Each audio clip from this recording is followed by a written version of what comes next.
Hey guys, hope you are well. So, welcome to the Anime Fictions 2.0. This is the story about what if Naruto has power of Black Dragon of Apocalypse. Hope you will love this what if. If you did, do subscribe for more awesome what if. Share with your friends and enjoy them. Check out the other videos I have created. Comment down your opinion. Share with your friends. So, without wasting any time, let's jump into the first part. An unexpected reunion. Aknoloja watches the scene below him in morbid fascination as Tenru Island completely vanishes thanks to his breath attack. Aknoloja was a truly terrifying beast to behold. He was around 50 meters tall. The top half of his body was covered in black armored scales. He had 4 horns protruding from the sides of his head extending backward. The front of his head was round and blunt, his eyes were wide and beady, his mouth housed razor-sharp teeth, and his chin protruded into the shape of an arrowhead. His wings were black and had a feathery appearance to them, like a bird's. His underbelly, inner tail, and legs were all a dull gray color. His tail was long and ended in the shape of sharp dual-pronged stinger. The most distinguishing feature was the blue tribal markings that covered the top half of his body. The black dragon had originally come to the island, sensing the black mage, Zeref, was on it. He wanted to kill the worthless human for the sins committed against him 400 years ago. Sadly, fate was not too kind as Zeref had disappeared already, but he did get something out of this trip. He found a wizard guild on the island. And of all the guilds, it had to be the one founded by that brat Mavis. Plus he saw the human he fought a few months ago too. Now that he thinks about it, only one of Mavis's brats would have the guts to face him in mortal combat. Though fight would be the biggest understatement since it only lasted for about 3 minutes. Still, for a human to last that long, deserves some praise. It was one of the reasons he spared him and not outright killed him on the spot. Now he had several other mages to have fun with. They even had 3 dragon slayers. Well, 4 if that artificial one was included. Unfortunately, he soon saw that these dragon slayers were laughably weak. Compared to the slayers and mages of his age, these guys were pathetic. Then again, none of these mages ever experienced war, so it was kinda expected that none will have the capacity that the others had. Plus it looked like they were recovering from a fierce battle, but even that factor would not have changed the outcome much. However, he did get some entertainment from the master of the guild. Being able to increase his height and be able to hold him off for so long for his children to escape was an impressive feat. However, surprise, surprise, the brats ignored his plea and came back at full force, engaging Aknoloja in combat. The dragon had to mentally shake his head at this. Why was he not surprised? Humanity really was one stubborn species. No matter how hard you put them down, they just keep coming back up like roaches. Though he must admit these humans were entertaining him more than he had anticipated. Hell, the 3 dragon slayers managed to push him into the sea. This piqued his interest ever slightly, and he decided to test the brats and see if they would be worthy of his attention in the future. He rose from the sea and prepared to launch a breath attack upon them. The mages then began gathering their magic energy together when his attack was launched. At the last moment, a sphere appeared blocking the attack. However, the collision caused a massive explosion to erupt from the chain reaction. Now as Aknoloja looks at the emptiness where the island once stood, he senses a large mana signature below the surface of the sea. The dragon chuckles in amusement. So they survived, huh? Those humans are a tenacious bunch, I will give them that. He looks around, but he could no longer sense Zeref. The dragon growls at this since he was hoping to end that immortal's miserable existence for good, but it seems he was having too much fun. Oh well, it wasn't a total loss. He got to have a little fun. Something he hasn't had in a very long time. He decided it was time to leave and return to his lair on Mount Zonia. He flaps his large black wings and sets off to the horizon.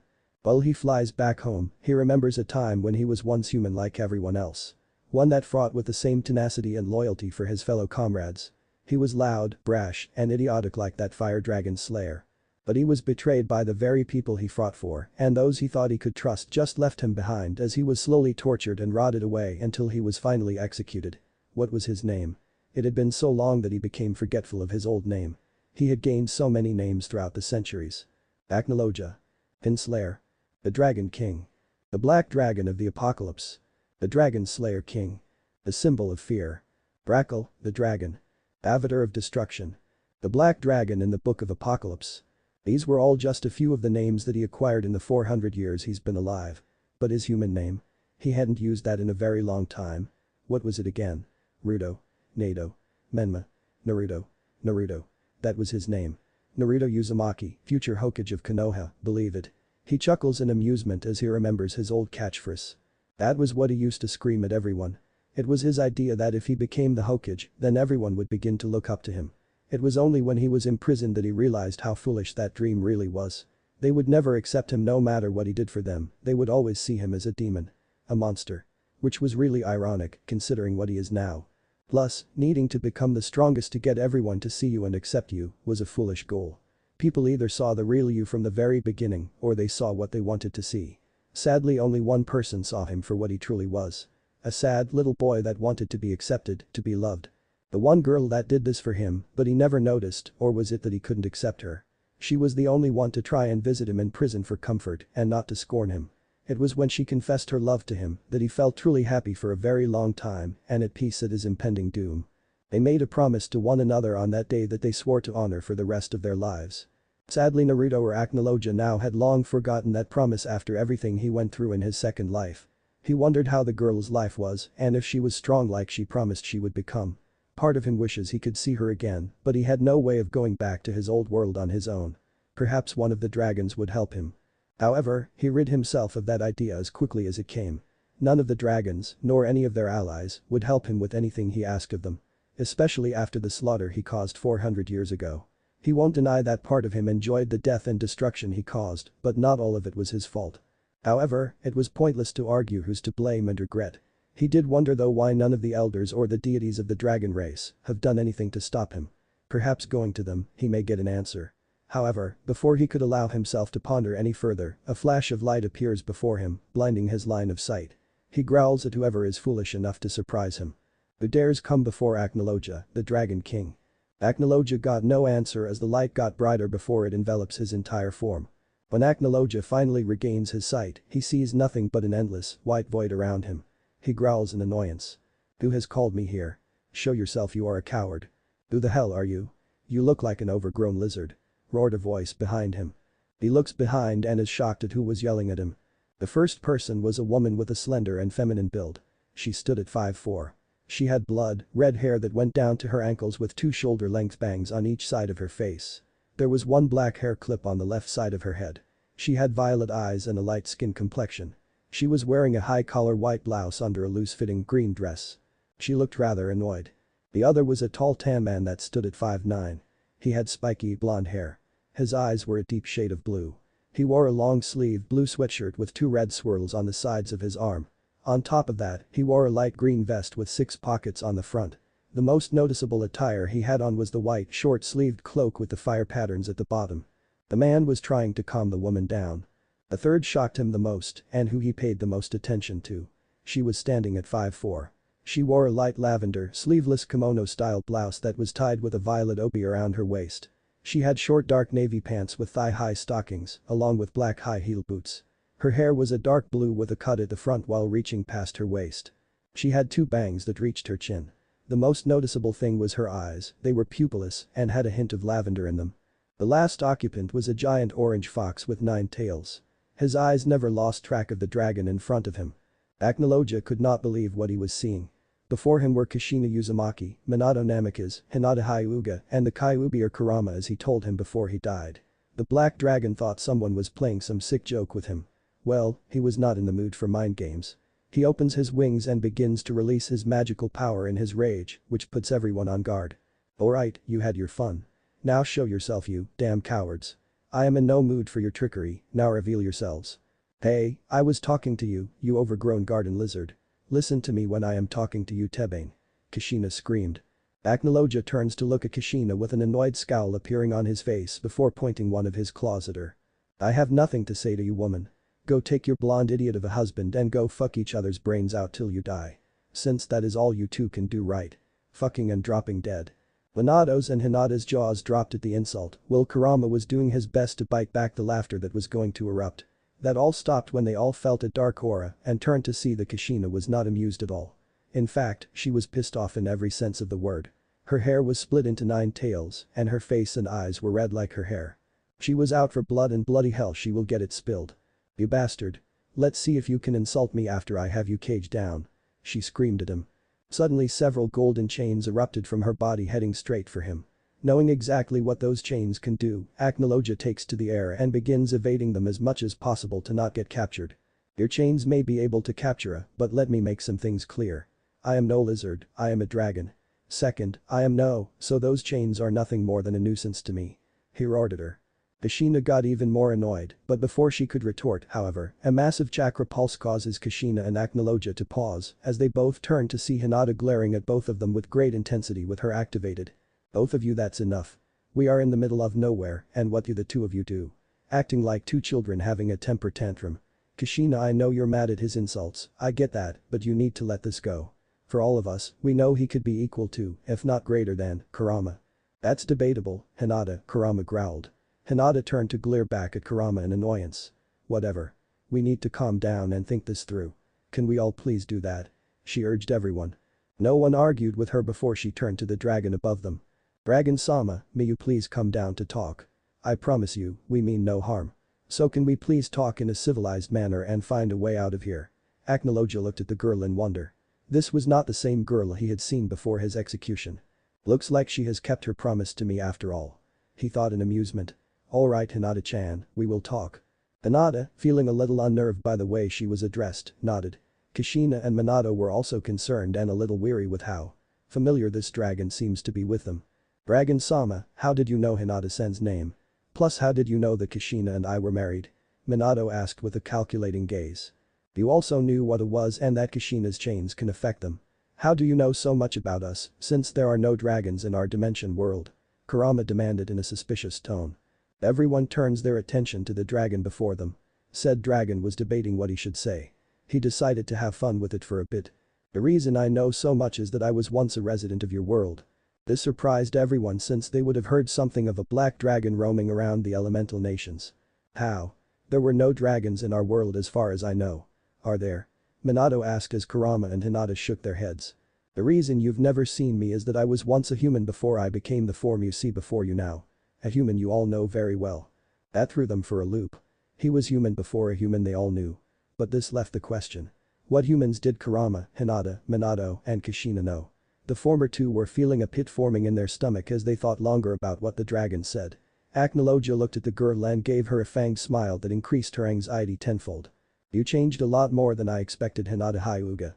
You are no longer that shy girl I once knew that could barely utter a complete sentence. Hinata took a step back, the pit she was feeling was growing even more. The same could be said for Kurama. It can't be him. Please don't let it be him. Hinata thought. Is this really you? Have you become the monster that stands before me? Kurama sadly thought. Minato and Kushina were still unsure, but they were also feeling a pit forming for them. What is this feeling of dread that is coming over me? The two thoughts. Hinata gulped before asking the question that will confirm this fear of hers. How do you know so much about me? How do you know I was so shy before? Aknologia tilted his head to the girl.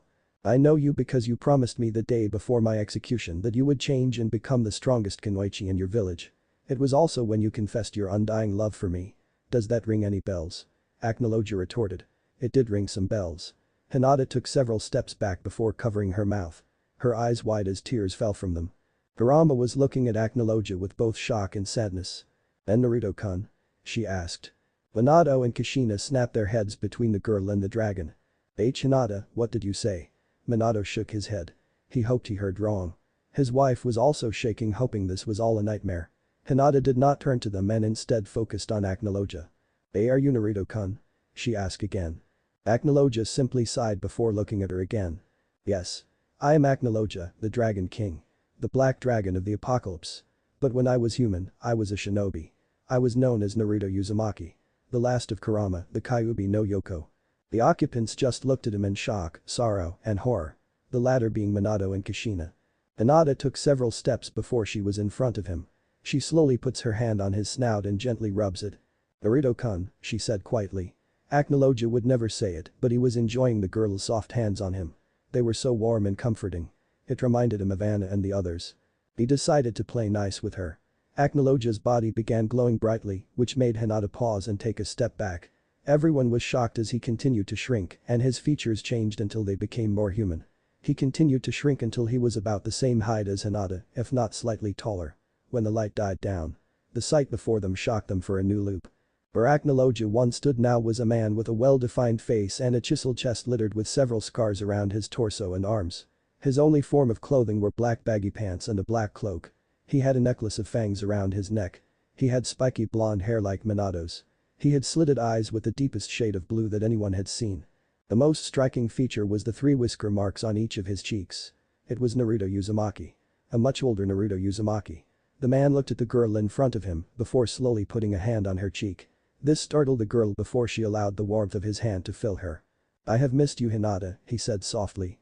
Tears began to fill her eyes, and Hinata soon began to cry before enveloping him in a hug. This shocked him before he reluctantly but slowly returned the hug. Naruto-kun sob. You're back. Sob, I thought I would never see you again. Sob, I missed you so much." Naruto simply hugged the girl and let her vent it all out. He wanted to enjoy this reunion. Because for the first time in a long time he was content and happy. The family quarrel and the unexpected arrivals. Naruto held on to Hinata for what seemed like hours, but he didn't mind at all. He wanted to let the girl vent out all her pent-up emotions for him. Plus, he enjoyed the warmth coming off of her, it was really intoxicating. It was like sitting next to a huge fireplace. It was warm and comforting. It was really an amazing feeling. And her scent. Kami, her scent was something else. It reminded him of lavender mixed with honey. The two were melded together so perfectly that his nose felt like it was in paradise. Seriously, how more desirable could this girl get for him? She was perfect in every sense of the word. Beautiful inside and out, strong-willed, and without a hint of malice to her unless you're her enemy. She was a goddess, plain and simple. Just like Anna and Irene were his goddesses, once upon a time. Returning from his daydreams, he looks down to see that the girl's crying had diminished to soft sobbing, but he can hear her say something, but it was too muffled to understand a word. Looking at the other occupants, he sees Kurama watching the scene with an amused expression on his face. Naruto had to fight the urge to roll his eyes. He hadn't changed at all. He was still the same smug, sneaky bastard he remembered.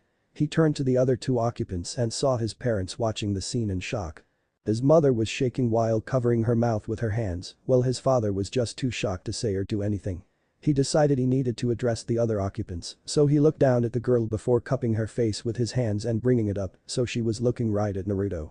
The two stared at one another for some time before he spoke. "Hinata." "Yes, Naruto-kun?" she asked softly. "All this reunion is heartwarming and very welcomed, we need to figure out how we came here." Hinata nodded. Naruto used his thumbs to wipe the last of the tears in her eyes before walking toward the other 3, with Hinata close behind. Naruto walks towards the other occupants at a leisurely pace. Meanwhile, Minato and Kushina were a nervous wreck. They had no idea how they came here. One minute they were in the afterlife and then there was a flash of light and they were here in this white void with Hinata and the Kyuubi. They were about to accuse the Kyuubi of being the cause, but Hinata quickly diffused the potential fight that was about to erupt between the two sides as she quickly explained that the Kyuubi had nothing to do with them being teleported here. Then the black dragon suddenly appears and the pair finds out that it's their son. How? How did their son become a dragon?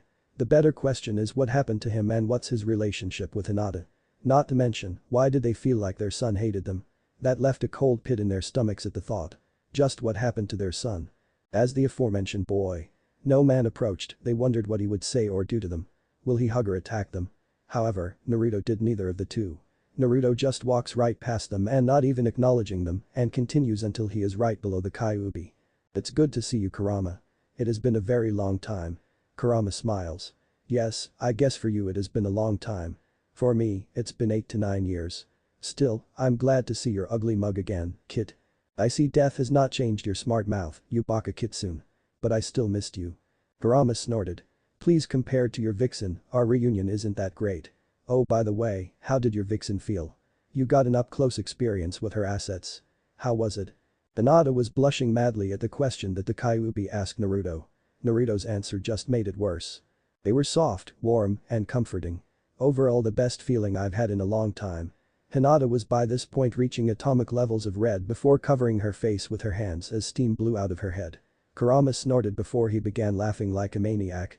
His laughter echoed throughout the void. "Ahahahaha. Aw man, I really do miss these conversations with your kid. You always made them entertaining. Never a dull moment with you." Naruto smirked, "I wouldn't be me if I wasn't unpredictable." Kurama then shifted to a serious expression before looking at Minato and Kushina, then looking back down at Naruto. "Aside from the fun and games, Naruto. I think you have to settle some things and this is as good a time as any." Naruto sighed. He knew he was right. He couldn't avoid this, no matter how much he wanted to. It was time to bury this part of his past for good. He nodded before turning around and walking to the two sources of his past. His parents. The same ones that decided it was a smart idea to seal the Kurama in him and leave him with the most irresponsible adults to watch over him and a village that wanted his blood. Blood that they kept trying to take for nearly 13 years. Many times they nearly succeeded, but Kurama healed him from his near-death beatings. Then there was also the Sandaime Hokage, who did jack shit when it came to helping him.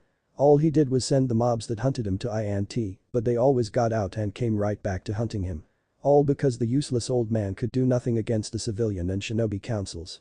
The clan heads were also just as useless. Don't even get him started on Kakashi, Jiraiya, and Tsunade. The less said, the better. He stops his train of thought as he was about a meter away from them before standing still. He continues to look at them with the blankest expression any human being or dragon could produce. He almost looked like a statue, which worried Minato and Kushina even more. "Hello, Minato, Kushina. You look healthy for two dead people."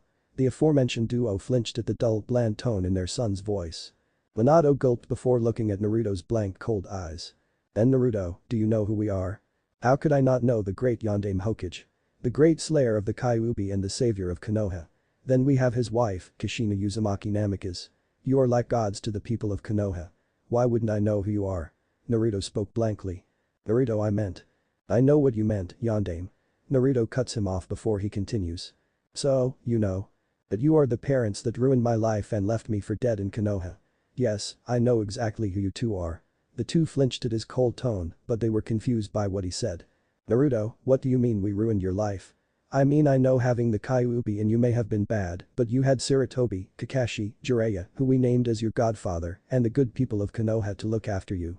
Minato smiled, wondering what he learns from everyone. "Don't forget about Tsunade Tebain," Kushina exclaims. However, their cheerful mood drops when they feel an immense Kai aimed at them. They look to see Naruto glaring venomously at them. The whites of his eyes glowing, giving him a very eerie look.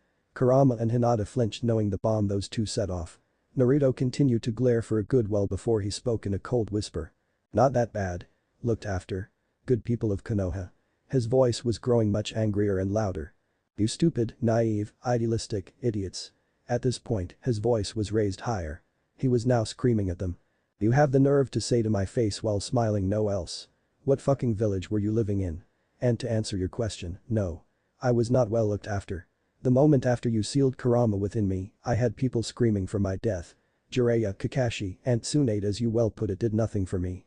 The Sandaime was even worse. He gave into that console like a submissive bitch. I was forced to live in an orphanage till I was kicked out when I was 4. I lived on the streets for nearly 4 fucking years.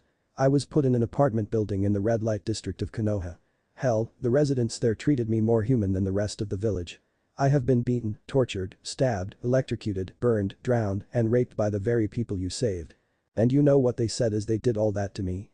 They said a demon like I has no right to live, that they are honoring the Yondaime by finishing his job.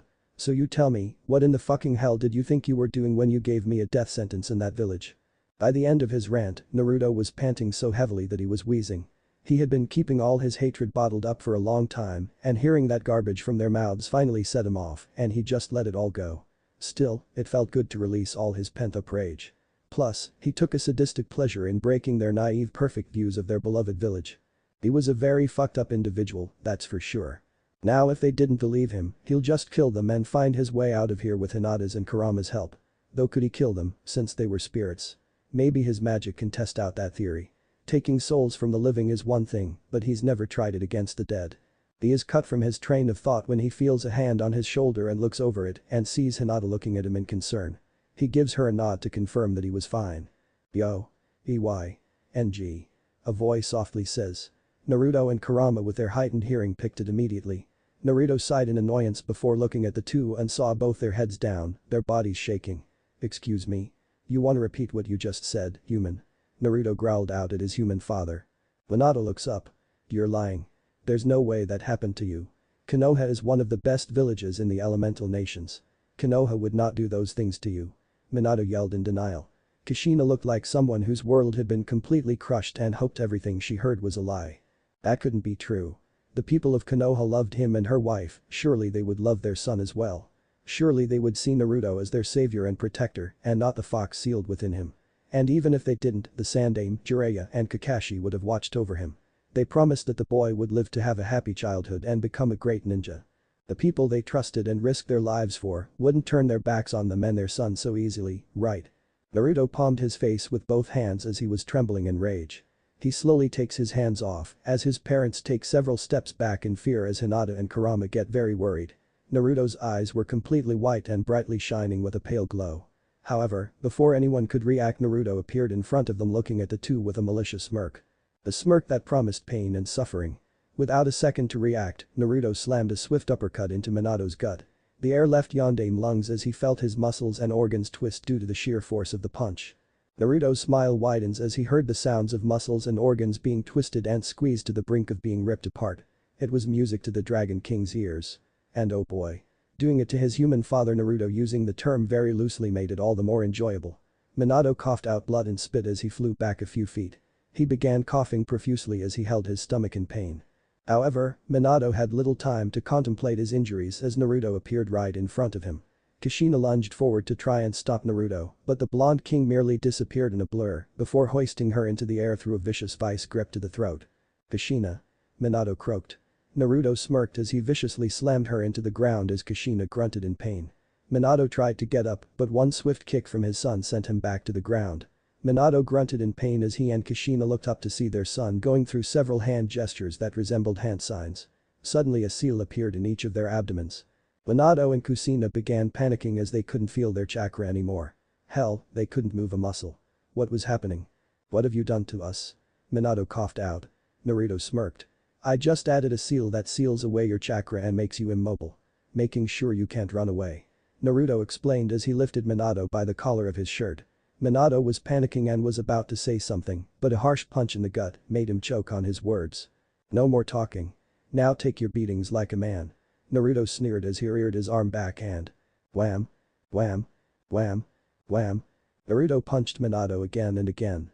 He could hear his ribs shattering and his organs taking damage. His face was getting more bloody and broken. He coughed blobs of blood as he was continuously pummeled. Kushina watched in horror as her son beat her husband viciously. Naruto finally paused as he saw the bloody mess that the Yondaime was in. He decided it was time to finish this up. He threw the beaten Yondaime to the side as he landed next to his wife. Kushina started asking if he was right, but all Minato could do was groan. Anything Kushina was going to say was cut off as Naruto appeared right in front of them. He raised his arm as his magical energy poured into his palm as it formed into a very familiar sphere. The Rasengan. However, Naruto continued to pour his mana into the sphere as it grew until it was the size of a 10-foot-sized beach ball. Naruto. Please. Kushina pleaded, but Naruto just gave her a dull look. Farewell Kushina Uzumaki. Minato Namikaze. Go back to the afterlife knowing that you failed your son. Naruto was about to launch the Rasengan, but a hand suddenly stopped him. Naruto growled in annoyance as he turned to see who stopped him. His glare vanished as he blankly looked back at the lavender eyes of Hinata. Why? Was all he asked.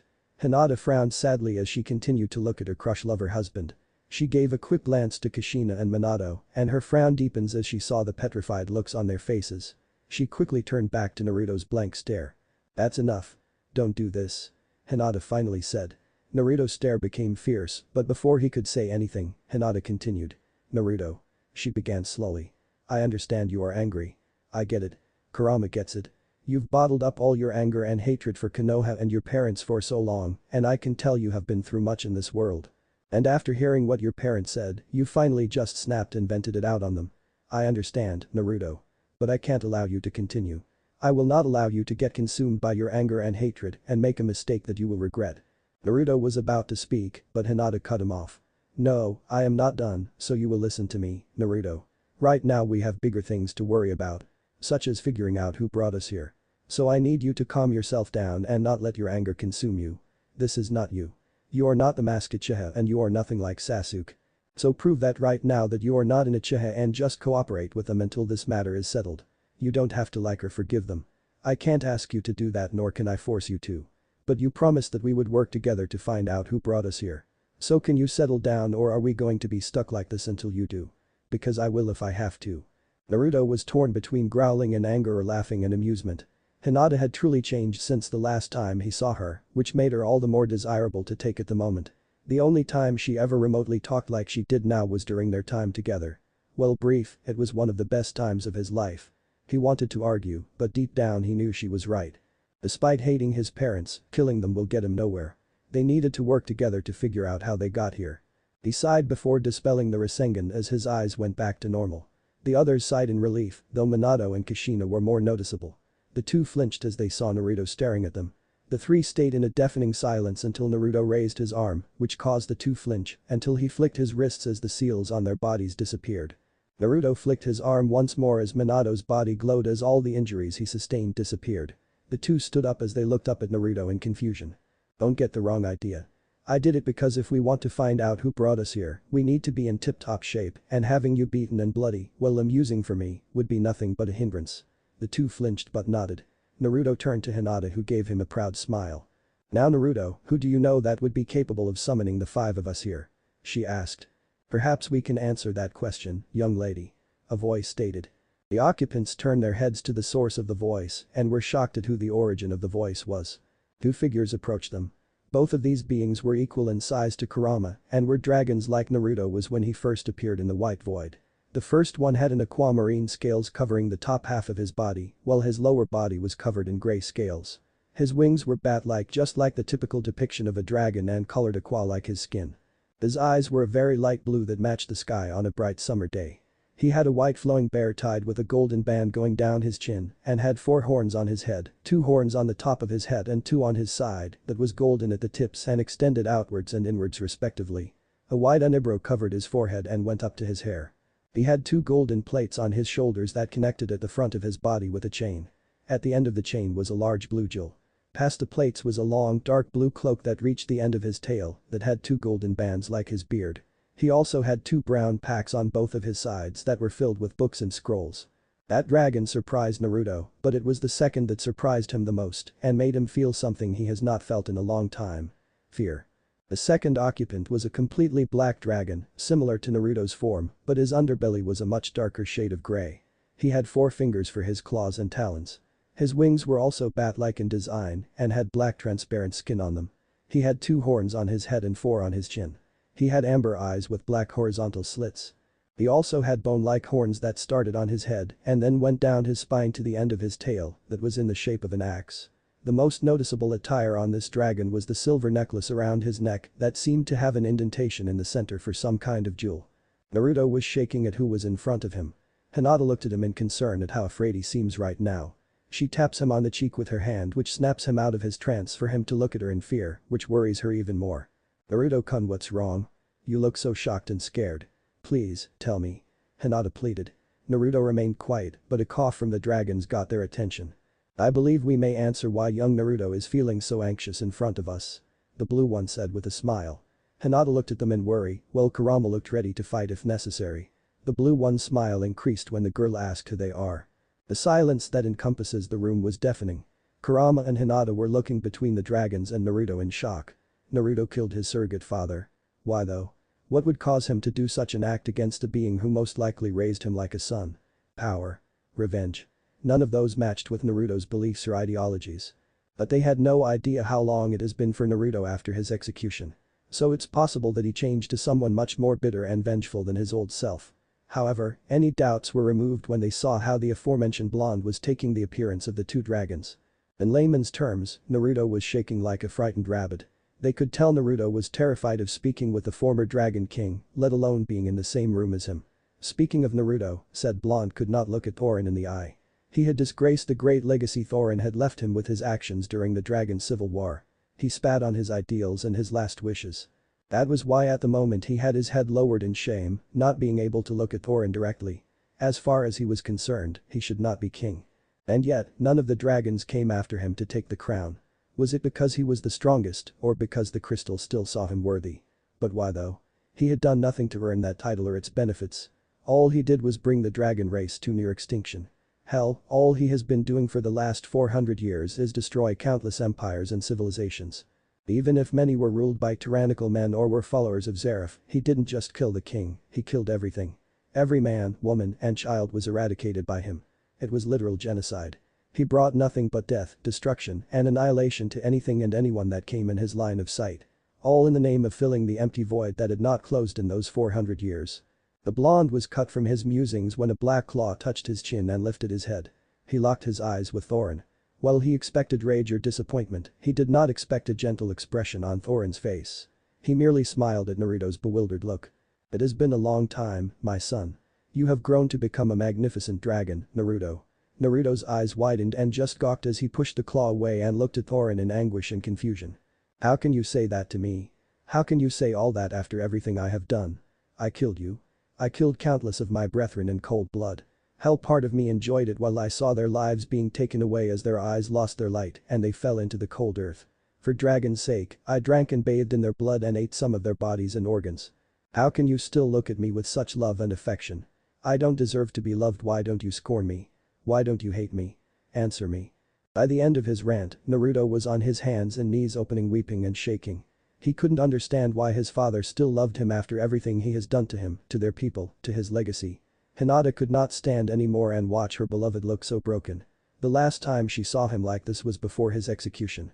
She rushed to his side and did her best to comfort him despite his protest. She did not care about the things that he had done. It's been years since she saw him and people change as tragedy happens to them. She did not care if he was the reincarnation of evil itself. She promised she would love him for all eternity, even if it meant falling into the depths of hell to be with him. She would jump off the edge without a second thought. Meanwhile, Kurama looked at the scene with a sad expression on his maw. He knew what it was like to have failed a father and to have killed thousands of people for years. It was like him and Naruto were reflections of one another. It actually made him feel some pity to know that someone he came to care about like a son ended up as he did in his life. He looks to Kushina and Minato to see them looking at the distressed Naruto in sorrow. They must have realized that Naruto's cold and sadistic persona was a facade to hide away from the shame, guilt, pain, and, most importantly, the anger that lay deep within. Kurama just had to chuckle cynically. No matter how much time passes, some things would never change. In Naruto's case, wearing a mask to hide his true feelings. Back with Naruto, he continued to sob while Hinata held him as tightly as she could and whispering comforting words from her. He did not deserve such a gesture from such a kind woman. She was light personified while he was darkness in its worst form. Yet he held her as tightly as he could as if she was his lifeline. Thorin looked down at his son in sadness. He knew that Naruto had suffered far worse than most dragons have suffered in all of their lifetimes combined. He knew that he had bottled all his anguish, but he needed to get back to business to help with the mission ahead. "Naruto, look at me," he said, and Naruto obeyed. What happened 400 years ago was a tragedy. A great tragedy indeed. However, it was unavoidable with how the war was going for both sides. Someone would have ended just like you, and the same result would have occurred, regardless of what you or anyone else did. None of the dragons blame you for what happened. Not me. Not the chronicler, nor the elementals or the other dragons. Didn't you ever wonder why none of them nor our allies did anything to stop you? It's because they felt some responsibility for what happened to you and decided to leave you alone in your grief and ordered the remaining dragons to go into hiding. Now that you have calmed down to a reasonable level, the chronicler and his father decided to set this little meeting up and to give you something. What do they want to offer Naruto-kun? Hinata asked for him. Thorin smiled at the girl before caressing her cheek with one of his claws. "So you are the famous Hinata. Naruto would always speak about you for a very long time. I must say you as beautiful as he described. He would always talk about you most of the time, calling you his lavender queen or moon goddess. He especially talked all the time when your daughter asked him about you. I am glad I had a chance to meet my son's first mate." Hinata was literally steaming red from what Thorin told her. Beautiful. Moon goddess. Lavender queen. How can Naruto swoon her over with such simple words? They only met after a few years and yet he can sweep off her feet so easily. She looked at Naruto and saw his eyes. She saw that he meant every word and that they were still true to him even now. She wanted to take him right then and there, but something Thorin said got her attention and caused her to look at the dragon in confusion. "Orono-sama, what do you mean daughter? Naruto and I have no children." Thorin smiled at his nickname as did chronicler, Naruto, and Kurama. "Did you forget the time between Naruto and yourself before he was executed?" Hinata blushed a deep red again and nodded, remembering her time with her beloved. "Why yes. Now about this offer?" she asked. "Before that, I think there are some people that need to be informed about some events." "Right, Naruto." The chronicler spoke this time. Naruto nodded and got up before walking over to Kurama and his parents again. Naruto looked at them seriously while the two were nervous but remained calm. "What I am about to show you is my life up till my execution. I have no reason to lie to either you, so know this is the absolute truth. I swear a blood oath to the dragons I am showing you the truth." After he finished that, lightning boomed within the void, confusing everyone except the dragons and Naruto on what it meant. The chronicler decided to explain. The blood oath to the dragons is a sacred vow that a being makes that they swear to uphold and accomplish the task they promise to keep. Failure to do so would mean eternal pain and suffering for the person that broke that solemn oath. Everyone looked at Naruto in shock. He would really take it that far to prove he was telling the truth. Then again, it was just like him to do something so crazy. Naruto then closed his eyes. Byakugan. When he opened his eyes, they glowed a pale white. Hinata looked at him confused as to why he called it that. I named it Byakugan because of how my eyes looked and some of their abilities match yours. Plus it was my way to honor you. It made me feel like I had a piece of you with me at all times. He smiled when Hinata looked like she was the happiest woman on the planet and gave him a big fat wet French kiss. The kiss lasted for a few minutes and involved a lot of tongue movement until Naruto was given some time to breathe. He looked to see that Hinata's face was flushed and her eyes had a lot of lust in them. Lust for him and him only. He knew he probably had the same look on him. The dragons and Fox just laughed at the display. Minato and Kushina were blushing at the display of affection since that should be reserved in the bedroom. Naruto pulled his attention back to his parents. Memory projection. He shouted as a giant white screen appeared above his head. The screen flashed to life. He projected Konoha after Kurama's attack and being sealed inside Naruto. The scenery was from a horror movie. The fire was everywhere, burning buildings and corpses of the dead. Buildings crushed and destroyed and many areas were left barren. Bodies of the dead were scattered everywhere, sometimes only limbs were all that remained of a person. The scene changed to the council room when the reinstated Sandaime took charge after his successor's death and revealed Naruto's condition to the council. Immediately they screamed for his death on the civilian side, while the shinobi wanted him on a leash or in a jail cell to protect everyone. Danzo wanted him as a weapon to be used against their enemies. The Sandaime demanded silence and explained Naruto will live in the orphanage and later be put in a home in the red light district with no one helping him, including the Hokage. Almost everyone agreed and the meeting ended. The scene changed to Naruto having a horrible time in the orphanage. Being given worn-out clothes and barely any blankets to keep himself warm. The other kids and caretakers abused and bullied the child for the years he remained in the orphanage. When he was 4, he was thrown out onto the streets, in a blizzard no less. He would have died from hypothermia and frostbite if the fox had not used his chakra to keep Naruto warm and protected from the elements. Naruto lived in cardboard boxes for shelter and found his food from the various dumpsters he scavenged around. After one beating on his birthday, he was given his rundown apartment. It was during his time he meets the good people of Ichiraku Ramen that always gave him a bowl of food. It soon became his favorite place to eat and hang out. But that did not deter the numerous attempts at his life. He was beaten and abused in the vilest ways a human could do to a child. Then when he was 8, he was kidnapped by several villagers that toured and raped him for several months. By the time he was rescued by the Hokage and some of his trusted Anbu, the deed was done. The same Anbu that arrived late to save from his beatings.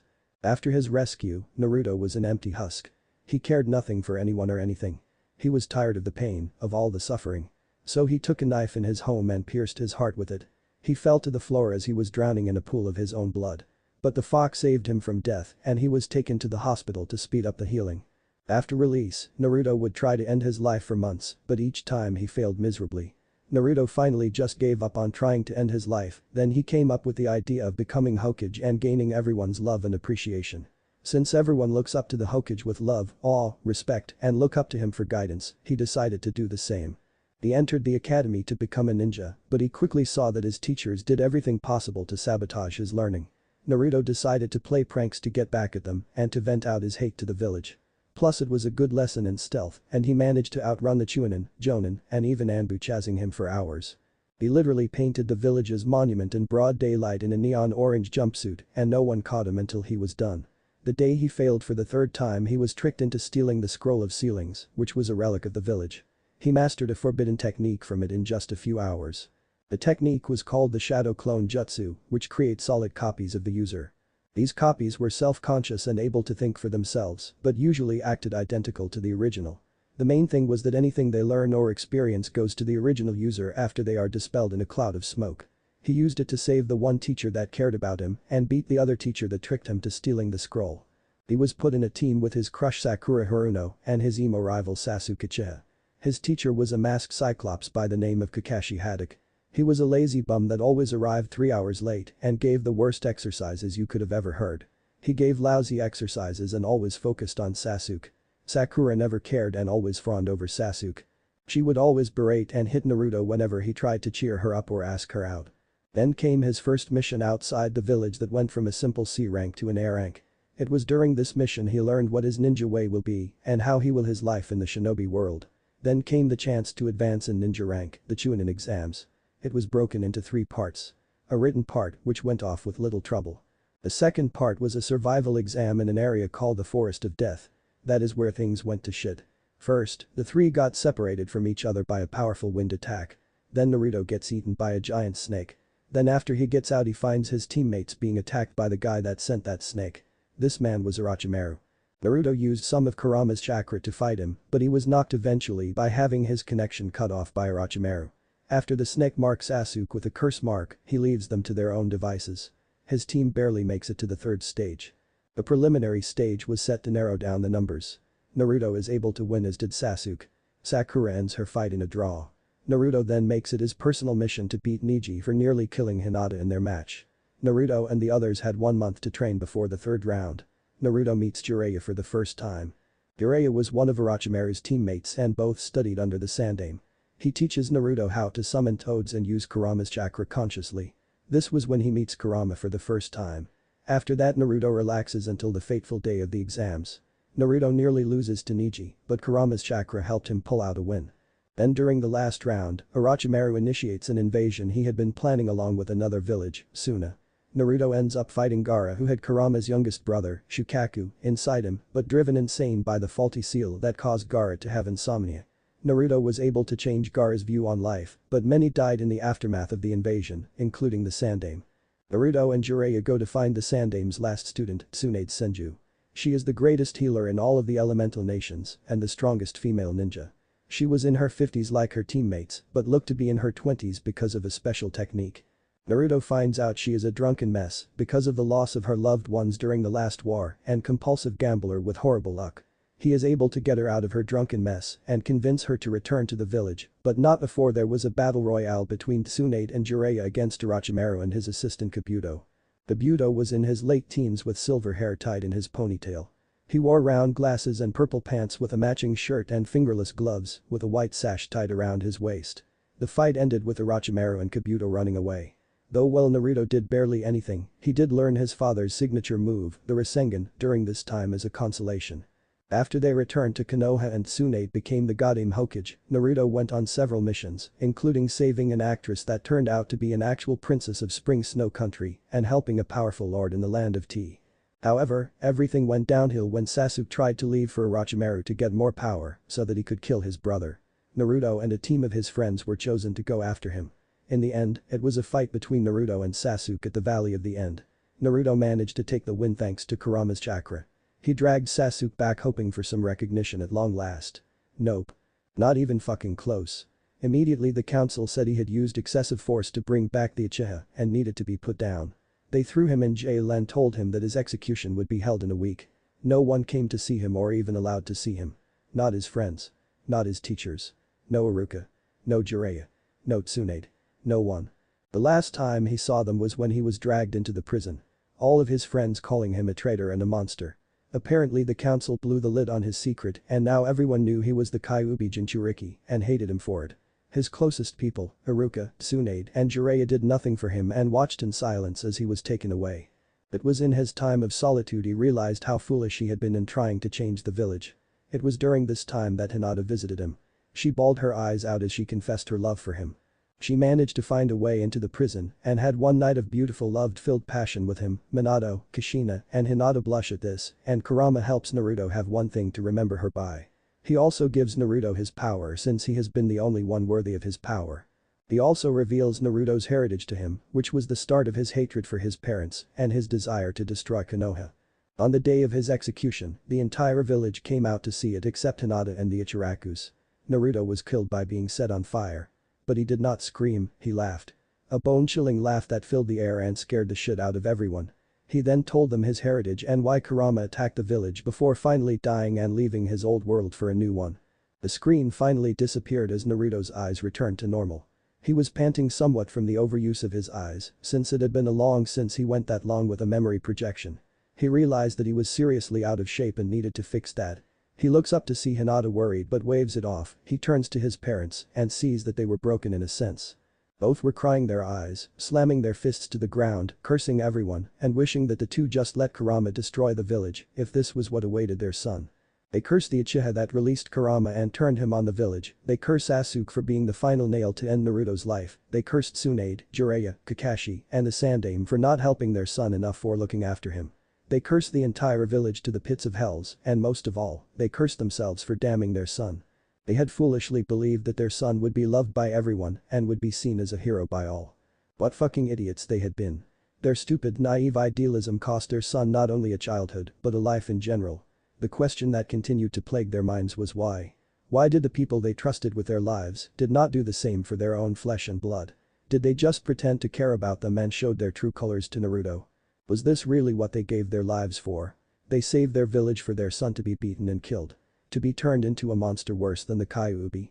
They were cut from their musings when Naruto began to speak.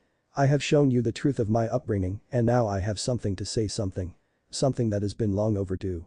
You two have caused me a great deal of misery in my existence. Whether it was indirectly or involuntarily, the fact remains is you made my childhood a living hell. But I should thank you since I was given a father in the form of Kurama and Thorin Minato flinches and a mother in Thorin's queen, Saphira Kushina flinches. After everything that's happened to me, I can honestly say without remorse that I hate both of you. I hate you so much that it burns my very being. Even though you now feel remorse for your mistakes, it does not change anything for me. And that's why I can never accept you as my parents. Not now. Maybe not ever. The aforementioned duo felt their entire world shatter. Their own son doesn't see the two as his parents. Hell, he sees two dragons and the Kyuubi of all beings as his parents more than the two of them. They couldn't blame him though. They failed miserably as parents. All they gave him was a burden he was too young to understand or bear and left with people that turned their backs on him, wanted nothing to do with him, or wanted him dead. They hung their heads low as new waves of tears came to their eyes. We fucked up so bad. Was their collective thought as they wept once more for the new wound in their hearts. The two felt a pair of arms wrap around them. They looked up to see Hinata's sympathetic gaze. The two buried their heads on her shoulders as they continued to sob and weep. Hinata held onto the two tightly as she whispered comforting words to them. She paused as she looked towards Naruto. She gave him a sad look while Naruto retained a blank stare. She knew he was not bothered by her actions and she knew she could not say anything to change his mind. Even during their time together, Hinata could not help Naruto to let go of his anger towards his parents. And it seems his time on Earthland had not been kind all of the time to him and all it seemed to do was bury all his hatred down before it came all out today. She knew she had no right to tell Naruto who to consider as his parents, she just hopes that perhaps with time, Naruto will learn to forgive his parents after getting all that anger, rage, and grief out. Meanwhile, the other occupants watched the scene with sadness and pity in their eyes. Kurama and Thorin knew it would be a long time before Naruto ever lets go of his hatred for them if he ever does. The two just hope it's not at the end of his life again, so he doesn't die with regrets again in his heart. Thorin was next to speak after a period of silence. Naruto turned to his mentor father. I believe you and the other two should listen to what Hinata had to say to you about the elemental nations after your abrupt end.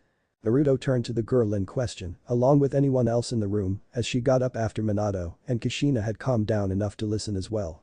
She sighed before she began recounting her tale. Well, after your execution, things got really bad for Konoha. When word got out that the village abused and executed the only son of the Yondaime, a lot of people were not happy. The village was split in two because of it.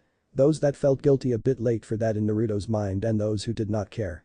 The Kazekage, Gaara, the Spring Daimyo, Koyuki, the Waterfall Leader, Shibuki, the Land of Tea Leader, Jiracho, the entirety of Wave, cut all ties with Konoha. They were all disgusted with not only your upbringing, but also that you were executed for doing your job. The Fire Daimyo had to march down to the village after nearly drowning in angry letters from all the different countries that dissolved their treaty with us. He really let all of them have it as he ranted on them for their stupidity. The civilian council was disbanded and all of its members were executed and had all of their assets seized. The clan heads had to pay a hefty fine that depleted half of their total income. The shinobi elders were sent to a maximum prison. Danzo tried to fight back thinking this was his opportunity to take over, but Jiraiya and Tsunade killed him after a long battle. His rude Anbu then went on the offensive against the village. It became a bloody massacre, no one knew who was friend or foe. Afterward, the Fire Daimyo wanted to know why Danzo wasn't watched more carefully if he was such a suspicious character, but all Tsunade could do was give excuses, which pissed him off even more. He basically removed nearly all power from the Hokage and basically made her a figurehead and he was basically calling all the shots now. All of our former friends were in denial, and many of them blamed you for all the damage that was done to the village. The only ones who looked remorseful were Shikamaru, Choji, Lee, Tenten, and Shino again, a bit for that, thought Naruto. Sasuke was still in a medically induced coma to keep an eye on him. I decided to fuck him over for what he did to you. I added some ingredients to his medicine he was being injected with that slowly killed his ability to produce sperm. Normally the drugs he was being given were to keep him down, so no one knew what was happening to him until it was too late. By the time he was awake, his testicles were like a barren desert. Naruto stared at Hinata in shock. You mean you? She nodded with a smirk. Yup, I made that puny Uchiha the last one in every sense of that word. Well, the last one besides Itachi and that masked bastard claiming to be Madara. Hell, I even injected him with some special enzymes that permanently relaxed the muscles in his genitals so he could no longer get an erection. No children and no sex for that bastard ever again. Though I was saving any poor girl or guy stuck with him from a life of disappointment. He really earned the title runt of the Uchiha. Naruto could not help but roar in laughter, everyone else joined soon after. Kurama was rolling on the floor and could feel his sides hurt from all the laughing. Even Kushina and Minato could not help but chuckle at the girls' antics. Take that Uchiha team. They collectively thought. Hinata coughed out a giggle before she continued. I decided to go to Shizune to become her apprentice in the medical arts. She said I should go to Tsunade, but I told her I wanted nothing to do with that woman that could not do anything to save you. Plus she was taking Sakura and Ino as her students and I wanted nothing to do with those two either. She finally agreed and began teaching me about poisons, which Anko helped a bit in, and medical ninjutsu. Tsunade. She wasn't the same after your death. I think it just finally broke any fight she had left in her. I think she only took Sakura and Ino in as apprentices was so she didn't have to constantly remember she failed you. Thanks to my Byakugan and near-perfect chakra control, I excelled greatly in the medical arts. Then came my training in elemental manipulation. When Shizune tested my affinity, she was surprised I had a double affinity for water and wind. This finally explained why I was no good for Juken in its current state. The Juken was made for those with an earth affinity. It demanded someone sturdy and strong like a stone. But my nature demanded speed, flexibility, and adaptability. I decided to create my own style of Juken that complemented my two affinities to create a whole new way of using the Byakugan in combat. One day I was called by the Hyuga elders to the clan dojo. Apparently, they wanted to test Hanabi's skill against me once again. I decided to humor them for a bit and agreed to it. Hanabi tried to weaken my resolve by talking about how pathetic you were and she could have made a better wife for such a fool. That made me snap and forget about any restraint I was planning to show. I rushed right in and knocked off her feet in seconds and pumped her to the ground until she was a bleeding mess. The whole clan was shocked, some of the elders tried to intervene, but I knocked them to the ground with some powerful but deadly strikes to their groins. Hiashi was terrified by what I just did. He would have ordered me to stand down, but my glare stopped all that. I told him I was done with this bullshit from him and the rest of this disgusting clan. I told them that the shy Hinata was dead and gone forever. They wanted me to be a cold-blooded Hyuga and they were gonna get it. Niji made a comment about me still being weak like the demon and I countered by activating the seal on his forehead. The bastard screamed for a few minutes before I got bored and stopped. I told him that next time I won't stop until he was dead on the floor and said the same thing for the rest if they ever insulted you in front of me again. After that, they never got in my way again. The entire house was afraid of me. After a whole year, Shizune wanted me to sign the slug contract, but I told her I had another summoning contract in mind. With that, we traveled to the remains of Yuzushi Ogakure. Like Kurama said, I was able to enter thanks to your blood in my system from our marriage and found the contract to the Phoenix. We kept it a secret from everyone and I worked on learning the super strength technique that Tsunade had developed and learning elemental mastery and senjutsu from my summons. I even took some kinjutsu lessons from a friend that Anko recommended. This went on for another 7 or so years. By the time I was in my 20s, I became the most powerful member of my age group. I had mastered my Sage mode in 3 years and I was stronger than both Jiraiya and Tsunade combined. Over the years, Shizune and Tsunade started to drift apart. Shizune tried being there as always, but Tsunade just closed her and everyone else off.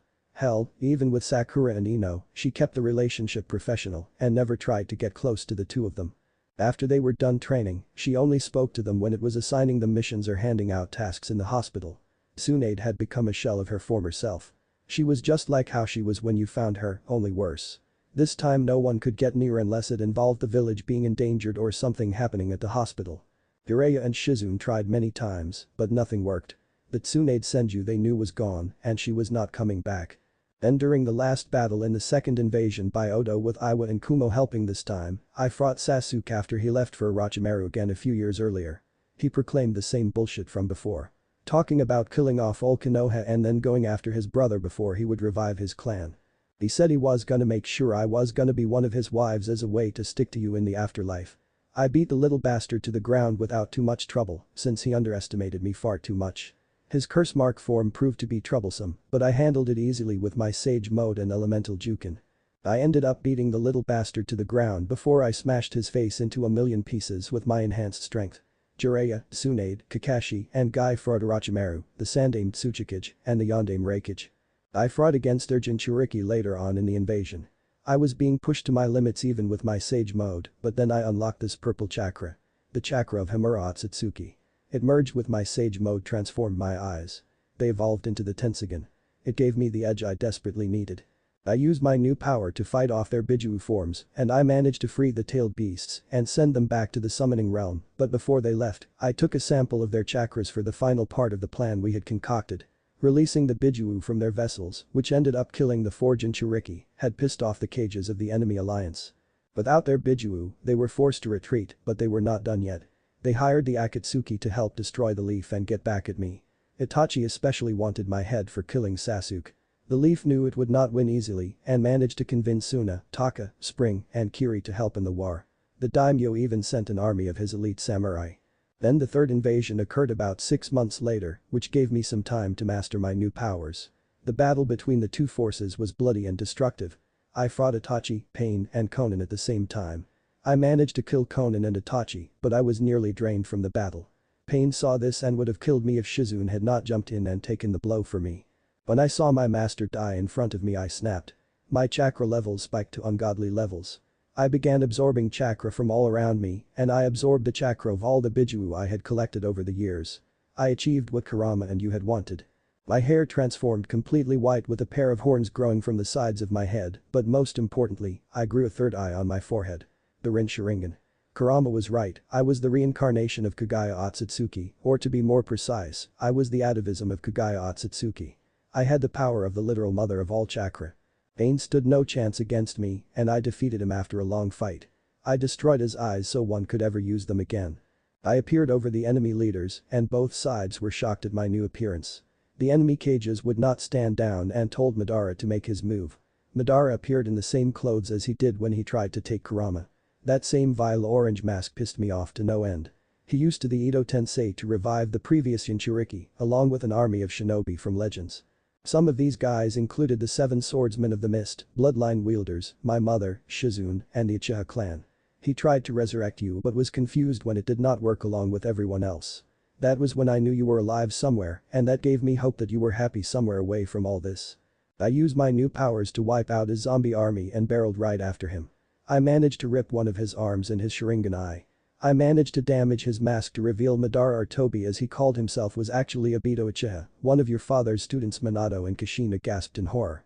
He tried to use the Jito Meizo with the little chakra he had of the tailed beasts. He only had the 1, 3, and 7 tails. Everyone else was back home in their respective realm. Kurama was dead for good because of the seal of the Shinigami, and the death god made sure he would stay in the afterlife. The worthless statue did not work properly since Obito did not have the proper eyes to control it and that gave me the opportunity to destroy it. I created the biggest Gundama I could produce and fired it at the statue. It was obliterated instantly along with Obito and Zetsu and freeing the remaining Biju before I sent them home as well.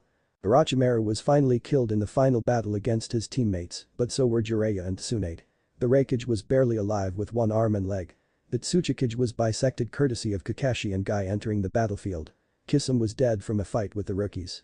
They all died fighting him with Lee using all 8 gates to decide the fight. The other members of the Akatsuki had died earlier on in the years by one of them.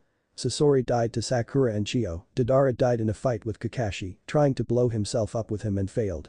Haiden and Kakuzu died in a fight against Teams 7 and 10 in the aftermath of Asuma's death. In the end, the 3 enemy villages were split between the other 3 and they decided I should be Hokage. I accepted it since I promised to make your dream a reality and change the village the way it was supposed to be. I even changed my name to Hinata Uzumaki because you were the only man that would ever touch me in my life.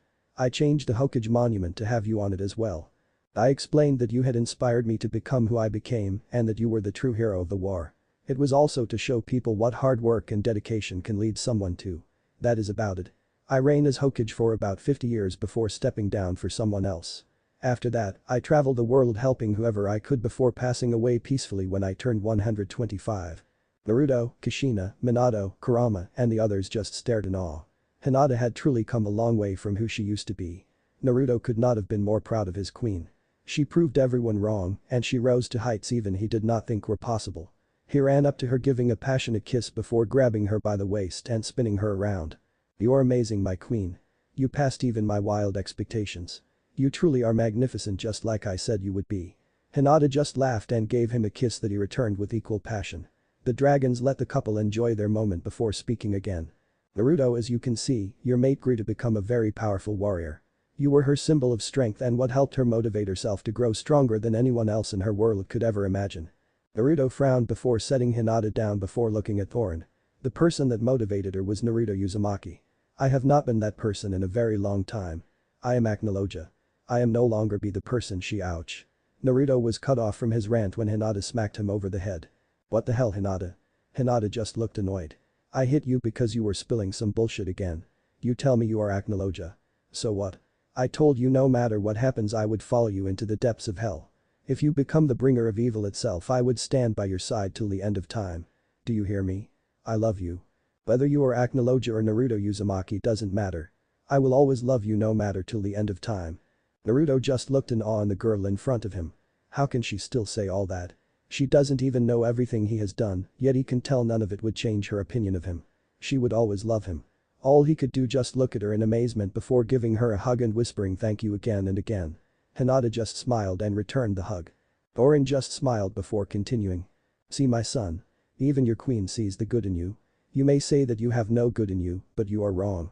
And your actions in the last few years have proven this." Naruto looked at him questionably. "Let's begin with the first thing you did. Remember when you found Mavis Vermilion? She was orphaned on her island and you could have left her on that island, but you didn't. You helped raise her for the years you two were together until she walked off to her own adventures. It was thanks to you that Mavis became the great mage she was and brought about the creation of Fairy Tail. Then there was the battle with that human Gildert's Clive. You could have left him there to die, but you went out of your way to heal him and take him to the nearby town. Your actions with the Dragon Slayers is another showing of your compassion. Finally, do I have to explain your actions on Tenru Island?" Naruto just stared at Thorin in deep thought. Had he really been that merciful and caring without him realizing it? He saved Mavis because he sensed the potential within her. He saw the greatness that was begging to come out. It the same thing he saw within Hinata. But there was something else in her, something that he had not seen in a long time. He thought back to the fight with Gilderts. He let Gilderts live because no one had challenged him in such a long time. He awakened a spark within him, even if it was only an instant. He let him live because he wanted to see if the human could become stronger from this encounter. Tenru? He did not even need to remember. Those humans entertained him. Plain and simple. He saw the potential in those humans and tested them for that reason. Plus, his daughter was part of the guild, so he had to show some restraint. She was one of the dragon slayers he checked on from time to time. He felt an obligation to do this since he had a debt to repay to the dragons. The one he watched the most was his daughter for obvious reasons. She was his flesh and blood and unfortunately was the youngest of the children to become a dragon slayer. She was only 5 when Grandini left like the other dragons did. He even made small talk with her as she grew up in Kate's shelter. Part of him wondered why she became so attached to him after just a few visits. Did she know about him? Who he really was? It would explain why when he arrived on Tenru she was not scared like the rest. She was confused but also happy. She was happy that the first thing he does when they meet again is to attack her and the rest of her guild and not give any explanation. His daughter was really weird. Just like her mother he supposed. Hinata then looked at Thorin with curiosity in her eyes. "Thorin Otusama. Can you show me an image of my daughter? I would like to see how she has grown up." Thorin just smiled before turning to the chronicler that projected an image of her daughter. Hinata immediately squealed at how adorable her daughter looked. Even Kushina had hearts in her eyes. Hinata looked back to her beloved with stars in her eyes. "What's her name, Naruto-kun?" she asked. "Wendy. Wendy Marvell. Wendy. Like the wind. A fitting name. She's beautiful, Naruto. She is our daughter, of course, she would be beautiful." "Naruto." Naruto turned to the chronicler. "The time has come to explain why we have called you here." Naruto looked at the dragons seriously. The chronicler spoke this time. You know I am the son of the dragon god of time, Dialga, correct? Naruto nodded. Well, as you know, I can look into the future from time to time. Although they are just glimpses into them. Visions really, but they are very probable of happening. In my vision, I see our world 14 years in the future. In this future, the entire continent is a wasteland and humans run in fear every day and are nearly extinct. The reason? Dragons have run over the world and rule over it with an iron fist. Naruto looked in shock. None of the dragons he knew would ever do that. Sure, there was Kyurem, but even that sadistic ice freak had a code of honor. Who would dare do this? To answer your question, none of these dragons are our allies.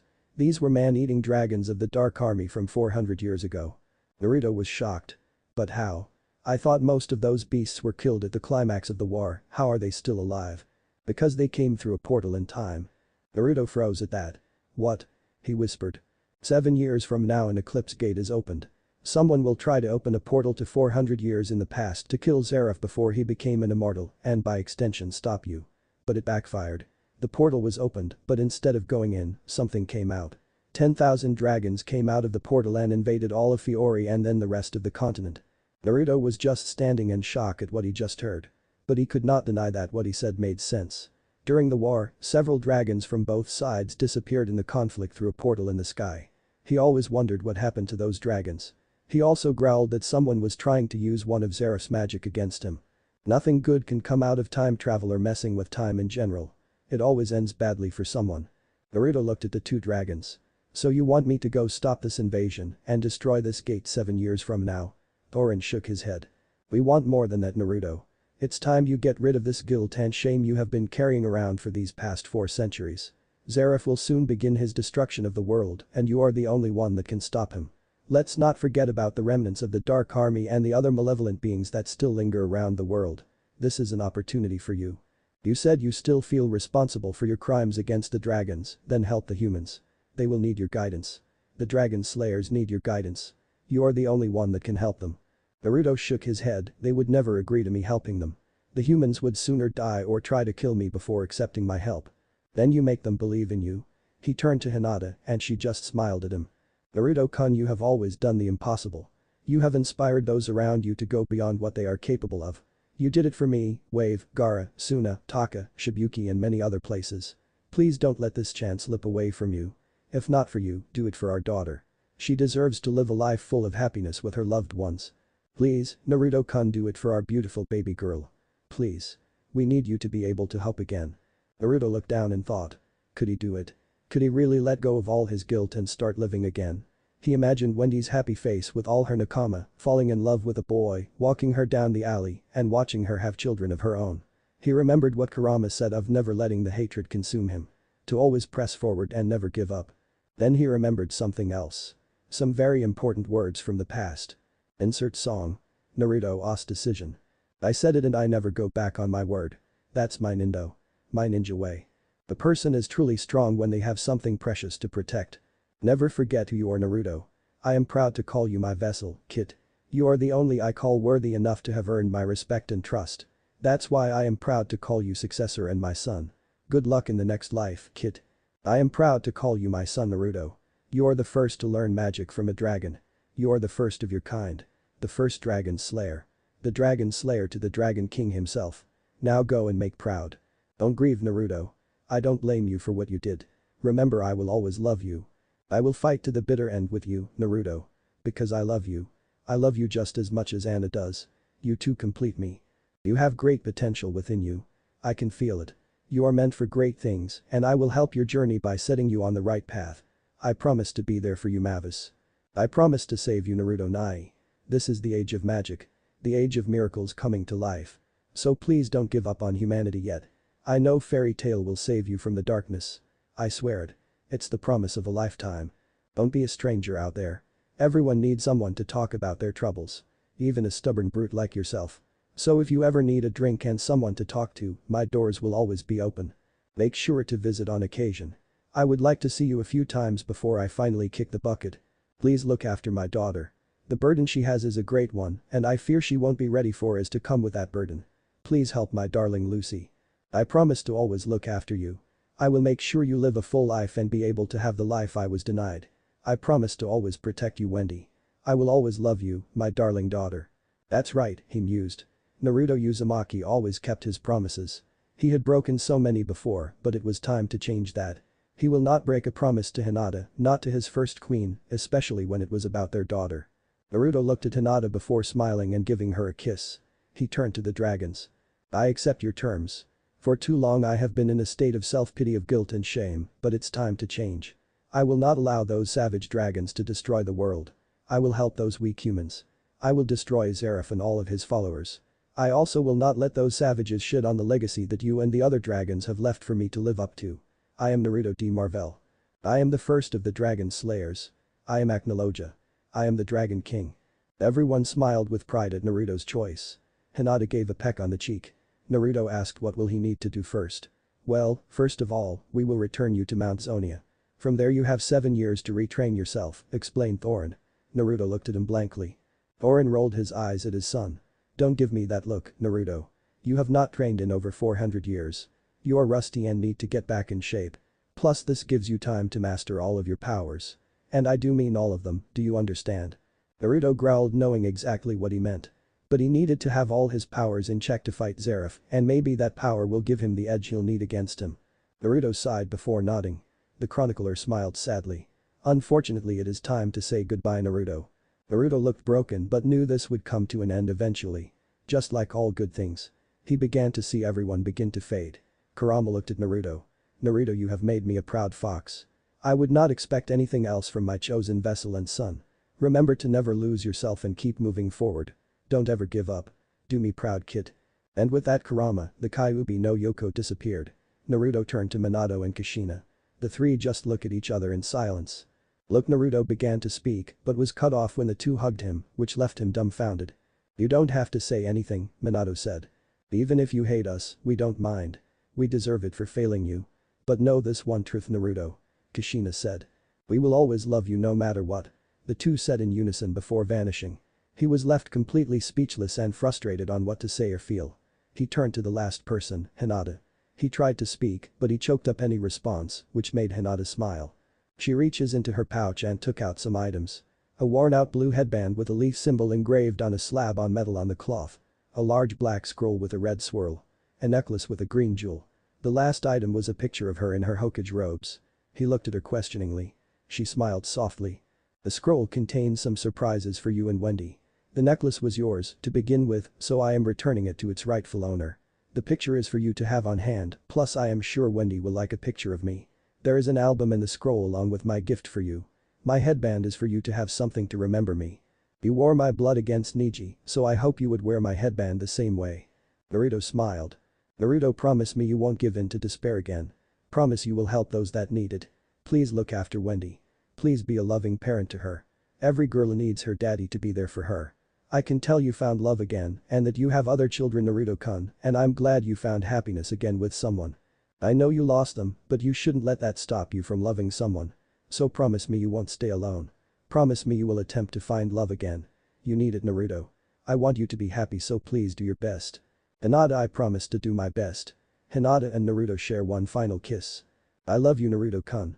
And never forget I will always watch over you. I love you too, Hinata. My lavender queen. My goddess of the moon.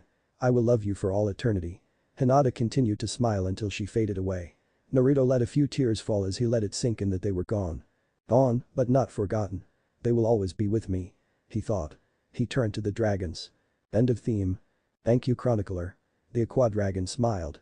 I will see you soon. Good luck, young Dragon King. He too soon faded. Naruto, remember, no matter what, I will always be with you along with the other Dragon Kings guiding you. Just look inside yourself. Never forget who you are. Farewell, my son, and make me proud. Thorin glowed a bright green light that expanded throughout the void. I promise, father. Everything went black for Naruto after that. When Naruto opened his eyes again, he was on Mount Zonia again as the sun is setting over the horizon. He sees in his hands the gifts Hinata left him with. He puts on the necklace and seals away the scroll and photo within a pocket dimension he wields. He looks at the headband and smiles. I promise I won't ever forget. He rips off the metal slab and sends it into his pocket dimension as he ties the blue cloth around his right arm as he looks towards the crimson-orange horizon. The eyes that were filled with rage, emptiness, grief and sorrow now had a fire ignited within them. A fire he did not think was there anymore. Acnologia was Naruto de Marvel once again. And this time nothing was going to stop him. 7 years. That's how long it has been for the members of Fairy Tail and the rest of the world after Acnologia attacked Tenru Island. After the attack, Acnologia had disappeared and has not been seen since. The core members of Fairy Tail that were on the island survived the attack, but there was a price. You see, the reason they survived Acnologia's attack was because their feelings for one another had activated one of Fairy Tail's great spells, Fairy Sphere. This sphere protected the group from the Dragon King's assault. The power of the sphere depends on the bonds of the members. The stronger the bond, the stronger the shield is made. However, the side effect of the shield is that it put everyone on the island into a comatose state. They remained like that for 7 years and none of them aged at all during that time. It came as a big shock to everyone, but not as much as a shock when they found out who helped activate the spell. It was Mavis Vermilion, the first master of Fairy Tail. She appeared like a petite girl in her teens. She had a petite body with long pale blonde hair that reached her ankles with a single band pointing upwards on top of her head. She had wing-like adornments on the sides of her head. She had a pale pink dress with a red bow tied around the collar. Around her chest were 3 blue diamond patterns with 2 blue triangles above them. Each series of these is outlined in hot pink. She had deep emerald eyes with no pupils. She also walked everywhere barefoot. Everyone was shocked to see the spirit of the first master and founder of their guild. Apparently she lives on the island, and since only members of the guild could see her, she decided to stay on the island for the time and reminisce on her life. However, after the fiasco with Acnologia, she decided maybe she should return to civilization and see how her guild has grown. The Tenru group and the members that came to find them were left dumbfounded, but they nodded nonetheless. After all, they could not reject a request from the founder of their guild. When they returned to the mainland, they were shocked at all the changes that happened without them. Biska and Alzak had finally gotten together. They even got married and had a daughter, Asuka. It came as big surprise since everyone knew they had the hots for one another, but too shy to openly admit it to one another. Urza seemed the most shocked by this, much to the confusion of the couple. The next shocking news that came to them was their ranking in Fiori. They had dropped from being number 1 to becoming the weakest guild in the country. Mikao Convolt was forced to become Fairy Tail's 4th master. They had lost numerous job requests and their guild hall. But with everyone from Tenru Island back, they had hope again. Hope that they could rise up and become number 1 in Fiori again. After a few weeks of celebrating and catching up, the entire guild came to a realization. They were completely broke and they needed cash fast. Makarov Dreyer, the 3rd master of Fairy Tail, decided that for the guild to rise again, they needed a new leader. Makarov was in his late 80s. He had led Fairy Tail for over 40 years and decided it was time for him to step down. He decided to nominate Gildertz Clive, the guild's ace, as the 5th master of Fairy Tail. Gildertz's first action as master was to reinstate Laxus Dreyer, Makarov's grandson, as a member of the guild. Laxus was in his early 20s and had a very muscular build. He had short spiky blonde hair. His eyes were a deep green and he had a lightning bolt scar over his right eye. He wore a black vest with grey fur around the collar of the vest and at the sleeves. He wore blood red jeans and black shoes. This news was celebrated by everyone in the guild, but Makarov was just annoyed by this. Laxus was originally a member of the guild, but he was excommunicated after he tried to take over the guild for his own selfish ambitions. He didn't return until the fight between Fairy Tail and Grimoire Heart, a dark guild, occurred on Tenru Island. Gildertz's next move, hilariously enough, was to nominate Makarov as the 6th master. Everyone agreed without hesitation, much to Makarov's shock and horror. Gildertz explained that he was not cut out for being master. He liked traveling around and seeing new places and having an adventure. He liked being a free bird, but he would stay to help the guild reach the top again. Plus it gave him time to hang out with his newly revealed duetter, Kana. He looked around to find her in her usual spot. She had her traditional bikini top with maroon jeans and black heels. She had her wavy brunette hair down and was doing her usual pastime. Drinking barrels of alcohol on her own. How she drank all that beer and not get sick was a mystery to her father. Hell, 30% of the guild's alcohol bills came from her alone. But the man did love his daughter to death, a little too much in Kana's eyes, since he kept being a little too clingy for her own comfort. Though everyone else was enjoying the banter between the two. Everyone overall was enjoying their time together again. Well, everyone except for one. She sat at one of the tables to the far end of the guild. She was a petite girl in her early teen years.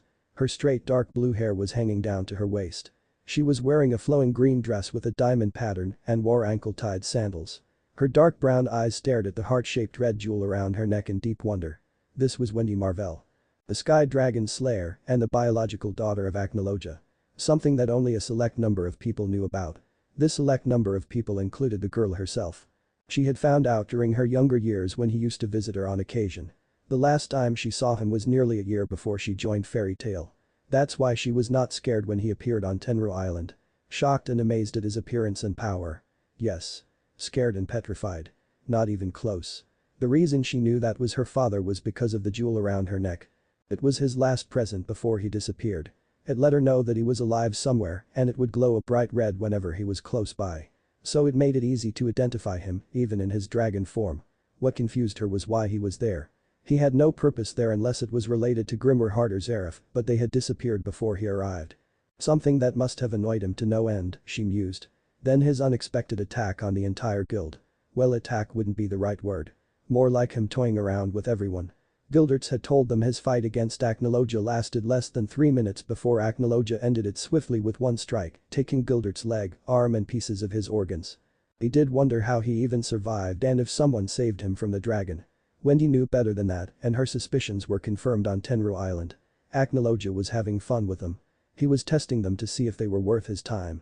You would think spending time with your daughter would take priority, then again she couldn't shout out "Dad" in front of everyone. The number of questions she would be bombarded with would make her brain blow a fuse. Plus she did not know how her friends would react and worse what the Magic Council would do to her if they ever heard that one of the most powerful and feared beings in the world had a child.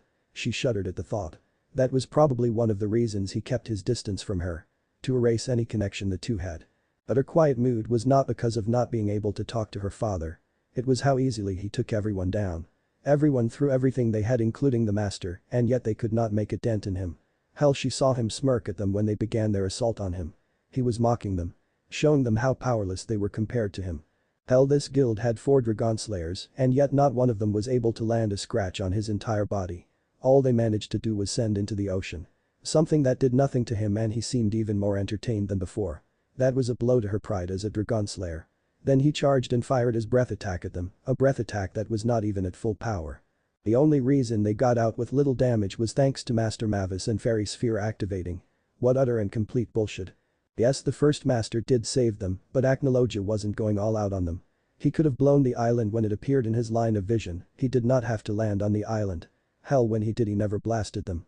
He just stomped and huffed everything around him. The biggest thing that proves that her father had no intention of hurting them was that no one died. Anyone that got hit by him did not die, hell, no one lost a limb. Did no one find that strange? He did not see them as any kind of threat, which made the young girl frown. She never told anyone this, but she always wondered if her team saw her as a burden. She was not the best fighter and more a supportive member than a combat specialist like Natsu, Gray, and Urza. Plus she was not all that strong. Her best spells were her enhancements and healing spells. Whenever she fought a strong opponent she was always pushed behind and watched as someone else beat the bad guy. Whether it was the battle with Eurasian Sais, the Dragonoid, the battle with King Faust in Adolas, and the disaster in Tenru, she was always left behind and had to rely on others for everything. She gripped her hands tighter. She was so tired of being weak. She needed to get stronger. But how could she get stronger without the proper teacher?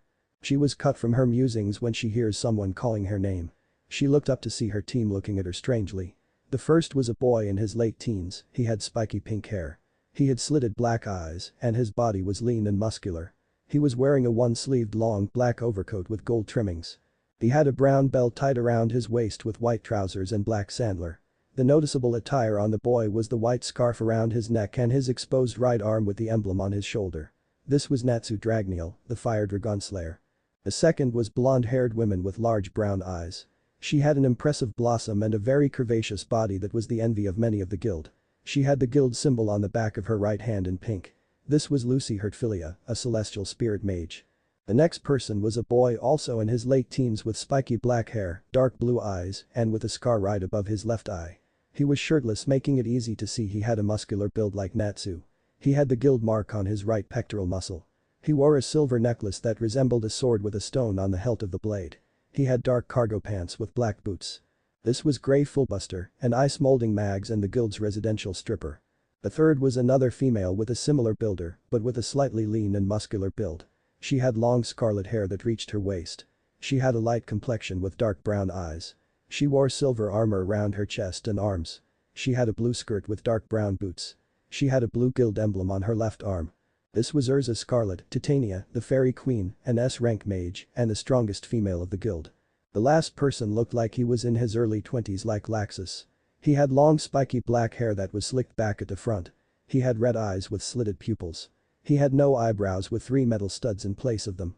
He also had studs on both his firearms, 2 below his chin, 4 as piercings on his ears and 2 on the sides of his nose. He wears the guild emblem on his left shoulder in black.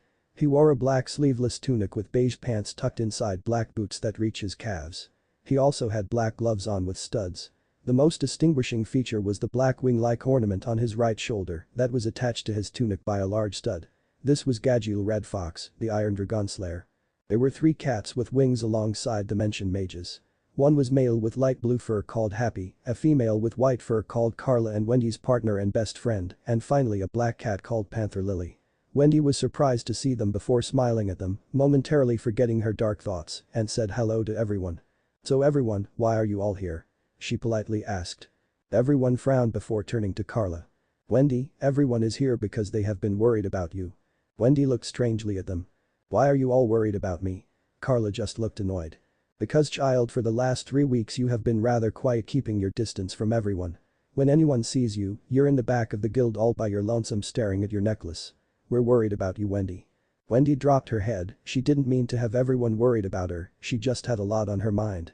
Everyone, I just had a lot on my mind these last few weeks." Everyone looked at each other before looking at the sky dragon again. "Wendy." She looked to see Natsu and Gadgil staring at her. "Does this have to do with Acnologia?" Wendy flinched.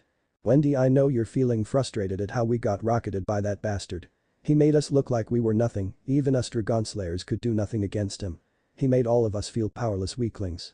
Wendy began shaking. "We all feel the same way. All of us took a shot to our pride. He made us look like we were nothing but insects that he was trying to swat. He showed us that there are a lot more powerful beings in the world that we haven't seen yet, which is why there is a bright side to this." Wendy and everyone looked at him funny. "He screwed up by not finishing us off. Now we have the chance to get stronger and become the strongest guild in Fiore again. Then we'll find that scaly bastard and kick his ass for real. We will show him that you never should underestimate Fairy Tail. Who's with me?" Everyone cheered in agreement and even Wendy got back to her normal mood. Then Lucy looked at Wendy and the jewel around her neck. "Hey Wendy, I was wondering, where did you get that necklace? It's beautiful. I've had it for a long time. It was a gift that I got when I was still in Kate's shelter." "Who gave it to you?" Urza asked curiously. Wendy smiled. "My 2chan gave it to me." This surprised everyone except Carla, who scowled at the mention of Wendy's father since they thought she was an orphan like the other Dragon Slayers. "Wait, you have a dad? I thought you were like us." Natsu began. "An orphan raised by a dragon," Wendy finished. Natsu nodded awkwardly, "Since you don't bluntly remind anyone of being an orphan." By the looks of it, everyone else they felt the same, and Urza made her dislike verbally clear by smacking him over the head. "Natsu, you don't just say whatever comes to your head. Think before you speak. Now apologize to Wendy," Ezra scoldingly said to the teen. Natsu grumbled but complied before apologizing. Wendy giggled and shook her head, telling him it was okay. "You see, my 2chan was the one who left me in the care of Grandini. But I was raised by him till I was around 3 or 4. After that I only saw him on occasion when he checked up on me at Kate's shelter. He was rather secretive about himself, he didn't even tell me he was my dad. But I knew. I recognized his scent, plus I might have eavesdropped on some of his conversations with Master Rabble." Everyone chuckled at that. "The last time I saw him was nearly a year before the whole Oration Says incident. He gave me this necklace and said no matter how far he was, he would always be by my side. That was the last time I saw him and now 7 or 8 years have passed." She finished explaining.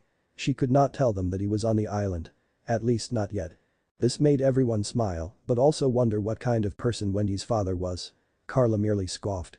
She never liked that man. He always very secretive and told Wendy nothing about him or her mother. In her eyes, that man was suspicious hooligan that had no right to be Wendy's father. It was one of the many things that the two always argued about, but she decided to stay quiet this one time. "Hey Wendy, do you know what the necklace does?" Lucy asked. "Well, he said that the necklace was connected through a complex combination of sealing and rune magic. The necklace is connected to his life force. As long as it's bright red, he's alive. If it's black, that means something is wrong with him, and if it shatters, that means he's dead. Oh, he also said that if it ever glows a bright red, it means he is nearby." Everyone was impressed at the skill Wendy's father had. He must be a very powerful mage. If only they knew. Sealing and rune magic in unison. That is an impressive feat. Only someone of Freed's Kleber or more could do that.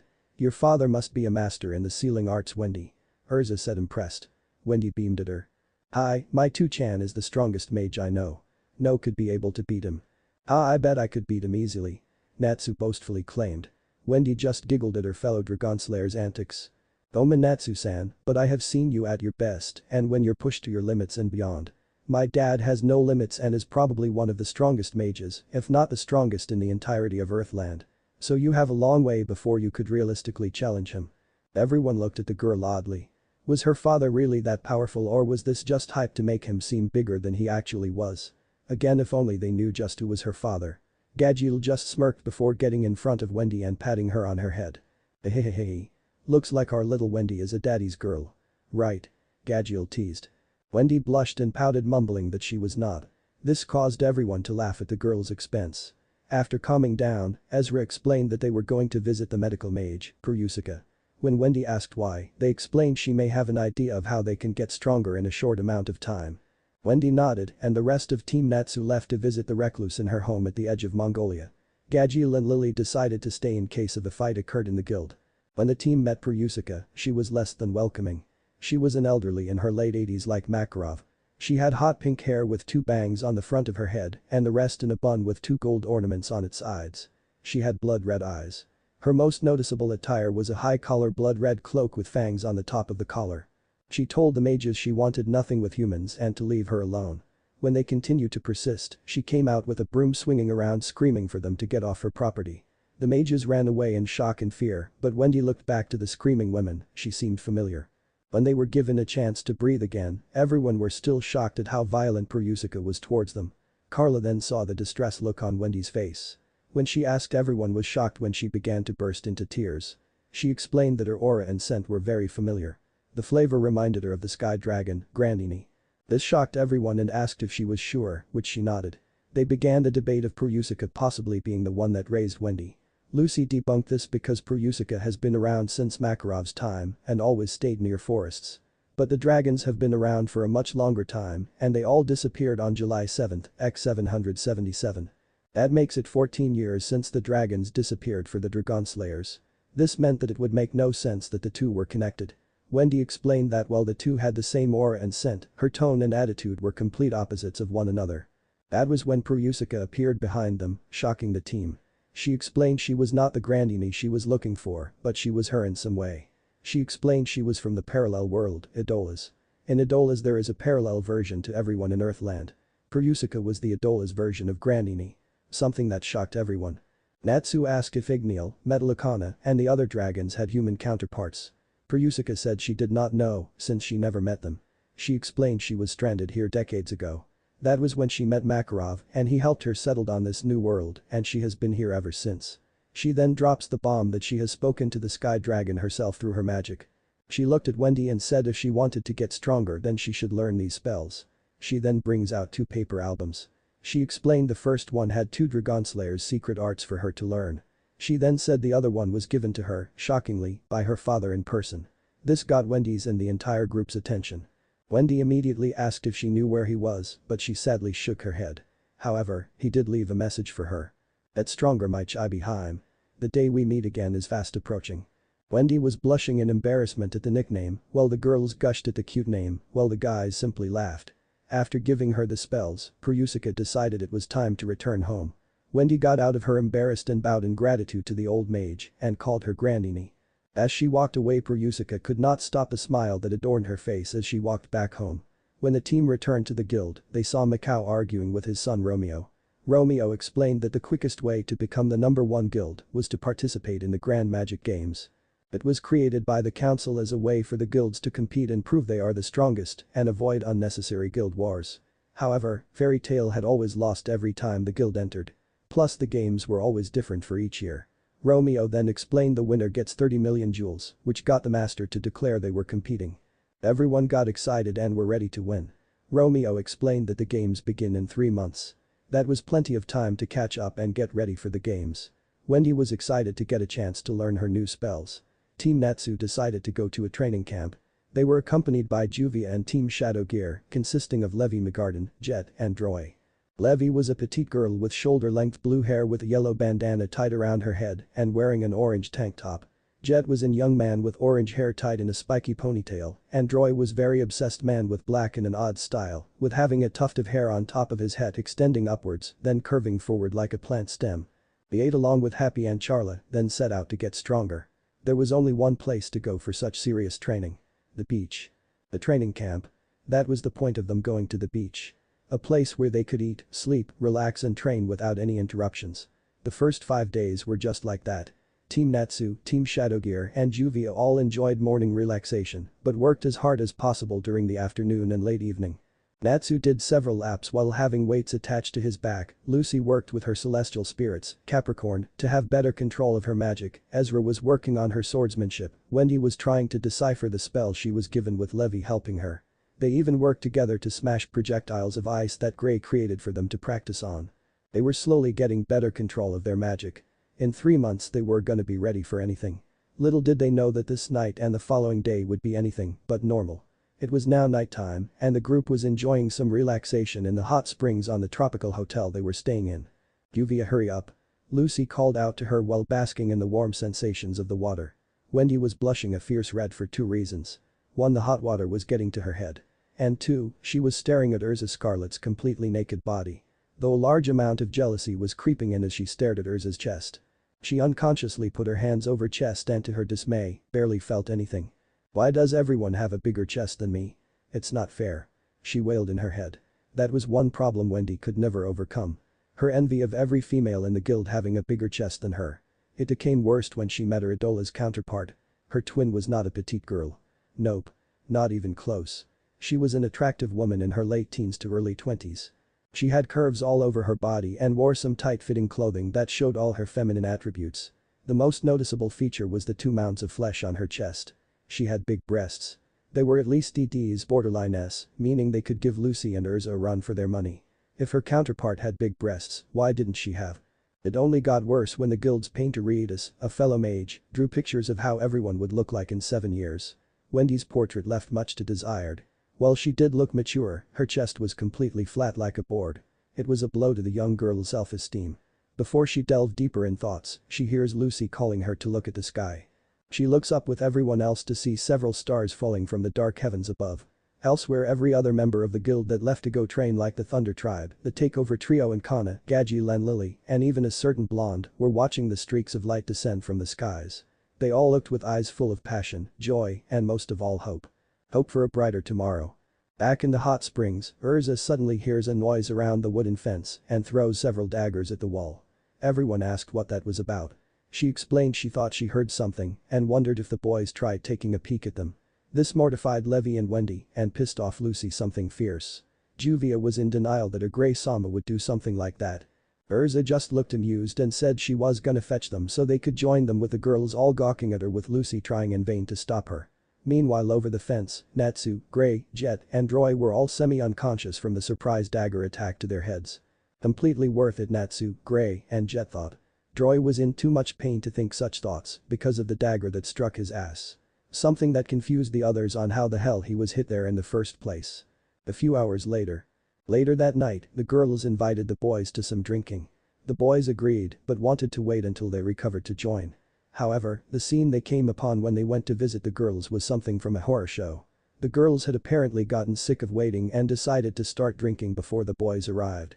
Unfortunately they had finished all 7 bottles of sake they had and were now blissfully drunk. Lucy was swaying with a big smile on her face, Levi was laughing at anything in her line of sight, Juvia was crying hysterically at Wendy's unconscious body, Wendy was pass out with swirls in her eyes speaking incoherently, Carla was being very bossy, and Urza was irritated. What the hell is going on? They all shouted in unison. Suddenly an empty sake bottle came flying at them.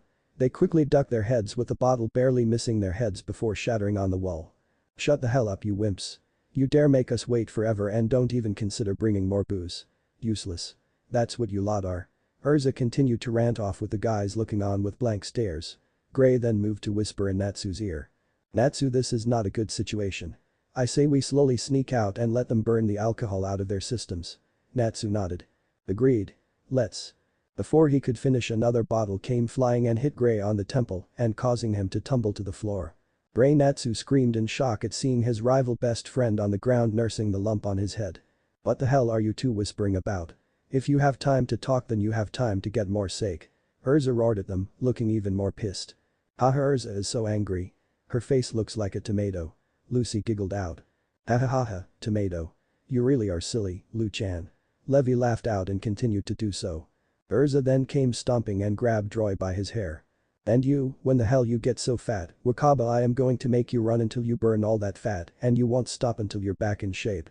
Urza, I'm dead Roy. Roy got out, even though he was positively terrified. Urza was already quite terrifying when she was sober, but a drunk Urza was even worse. He'd rather face Acnologia than the drunk Scarlet Mage in front of him. A loud sneeze could hurt in the holy mountain range of Fiori. Urza seemed to ignore him and grabbed the kneeling Jet and dragged the two to the other side of the room. Natsu was watching in stunned silence since he could do nothing to save his fellow guildmates. He looked over to Gray when he heard him yelp. He saw Juvia hugging his arm while trying to get him to drink. Gray-sama, have a drink with me. Aye, he stammered out, causing Juvia to get teary-eyed again. Gray-sama, you never looked at her when she was in her bikini. And just now you were only focusing on Urza-san. Am I not appealing to you? She asked, pushing her body closer to his. Gray gulped as he saw Juvia's breasts jiggle behind the loose-fitting kimono she was wearing. He wouldn't deny that she was beautiful and her body was appealing, but this was not how they should get closer. Juvia, it's not that. It's just he was cut off when Juvia's lower half began turning into water. If you won't drink with me, then you should just drink me. Now Juvia was on top of Gray, hugging him down by the waist as her liquid body began to spill all around them. Ah! Someone help me. Gray cried in vain. Natsu was gonna call Happy, but he was playing horsey with Cheryl. With him being the horse. Move it, you snail. You're supposed to be fast like a steed. I demand you to fly faster. Cheryl commanded. Aye. Happy said weakly, being completely submissive to his crush. Natsu just sweat dropped. Even Cheryl. He thought. He then felt a stare at his person and looked down to his side to see Lucy staring at him intently. Lucy, he asked in worry. Lucy continued to stare in her blurry vision. Then she began to see split vision with two Natsus in her line of sight. Yay, there are two Natsus. She squealed in delight with hearts around her. Levi then appeared next to her, laughing, telling that she was crazy. Natsu just continued to stare but gained a blush when Lucy sounded so happy calling his name. Natsu say ah. Lucy cooed as she held an egg omelette by her chopsticks. This is not your character, Natsu yelled at her. Lucy then went to a corner in slight depression. Natsu is mad at me. Huh? He asked in confusion. I just wanted to give you an egg omelette. Omelette. Hey Lucy, I'm not mad, not at you, honest. Natsu said, trying to cheer up his partner. She turned to him and asked if he meant it. Honest? She asked hopefully. Honest? Lucy smiled, which he returned gratefully. Things were looking up for him. Then pet me. And then they downhill just as fast. Excuse me? He asked in confusion. Pet me? She asked again. Natsu's eyebrow twitched as he stared at her in confusion. Pet? You? He asked, making sure he heard right. She then pointed to her chin. Pet me? He continued to stare before finally relenting and petting her chin. Lucy then began to purr in delight. NYA, Natsu is the best. She purred out as two cat ears appeared on her head. That was the last straw for Natsu as he stood up and screamed in frustration. Erge. This is a fairy tale emergency. All male members assemble. Natsu looked around and did not like the sight before him. Jed was under Urza's foot and Droy had one of her swords at his throat. Happy was still being Charles's horse. Julia was now straddling Gray while trying to kiss me, with Gray barely being able to stop her. Natsu was literally the last man standing. Natsu then felt someone wrap his arms around him. He turned to see Lucy with a small smile. Natsu? Piggyback. Piggyback. No. Way. In. Hell. He stammered out slowly. Natsu, I need to go to the bathroom. Take me there. As if. Levi then came laughing. Natsu, go take her and do your best. Grrrr. Natsu growled before grabbing her and taking her to the bathroom. Natsu, remember to use protection. Good luck. Levi shouted. Above the support bins of their cabin, a single individual was sitting. She sat with her legs swinging down as she drank her own bottle of sake. It was Mavis Vermilion. She decided to follow Team Natsu to the beach since they seemed like the group that would be the most entertaining. Plus she was able to watch his daughter and see what she was like. He only spoke about her on rare occasions and this was golden opportunity for her to get to know her. But now she was just enjoying the spectacle before. Her guild had really become a wonderful place. Good luck. Hiccup. Mavis giggled as she saw the fire mage rush out of the bathroom. Natsu was annoyed, no, pissed off. This day had gone from great to shitty in just a few hours. The girls getting drunk and taking the boys one by one until he was left. Now he was taking Lucy to her futon so she can go to sleep and get the alcohol out of her system. As he looked at her form in the futon, he remembers Livy's advice about protection. He blushed thinking about the repercussions of her statement. He would deny that Lucy was one of the most attractive girls in the guild. It didn't help that he has always been around her for the entirety of her time since she joined the guild. Plus he's seen her naked more times than any partner or platonic friend should see. He'll admit that he thought Lucy was cute, but he never said out loud. But as more time passed, that cuteness turned into something bigger. This became even more apparent after their return from their 7-year coma. He couldn't get Lucy out of his head and was always making sure she was either in his line of sight or that he was near her at all times. He also noticed that he growled loudly when some random guy would make some cat calls to her. He had an idea of what he was feeling, but he still wasn't positive. Big Neil had taught him that his emotion can dictate his actions towards someone. When he was feeling a burning sensation for someone of the opposite sex, it meant he had an infatuation for that person, possibly love. Now Natsu was a great many things. Loud, brash, annoying, headstrong, stubborn, sadistic on occasion, and a little perverted. But he was not stupid. A little naive with some idiotic tendencies, yes. But he was not stupid. He was suddenly cut from his train of thought when he felt a hand grab his and drag him down. What the hell? He asked before his voice died in his throat as looked up at the perpetrator. Lucy was staring at him with an unreadable expression. But what shut him up was the fact that Lucy was currently straddling him. "LLL Lucy," he stammered. Said blonde closed the distance before getting close to his ear. "Natsu, I'm feeling rather cold. Why don't you fire up and keep me warm?" She whispered seductively into his ear.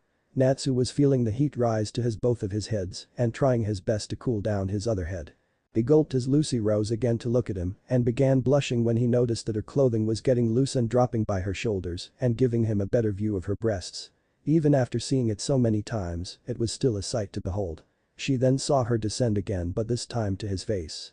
He could see her moist pink lips were slightly parted, allowing her tongue to come out and slowly lick them. He was completely mesmerized and didn't notice that his face was moving closer to her. "Loose. Natsu." Then their lips met. Natsu stiffened as he felt something akin to lightning passing through his entire body. It wasn't like Laxus's lightning that caused him pain. This was sending him pleasure. A lot of pleasure. And he wanted more. He delved deeper into Lucy's mouth. Lucy moaned but offered no resistance. He licked her lips demanding entrance from her. She quickly gave into that sensation and Natsu dove right in. They began wrestling with their tongues, feeling more pleasure all over their bodies. The heat was getting to them as they to roam each other's bodies with their hands. Eventually they parted to allow themselves to breathe. Both were panting heavily but continued to stare at one another. During their intense mask-out session, Lucy ended being on the bottom and Natsu on top. Her chest was heaving up and down, her lips were wet with a trail of saliva going down the side, her hair was all over, and her eyes were clouded. Clouded with lust. Lust for him and him only. She couldn't look any more appealing than she did now. And he probably looked the same for her. Natsu then saw the belt holding was loose and ready to come off.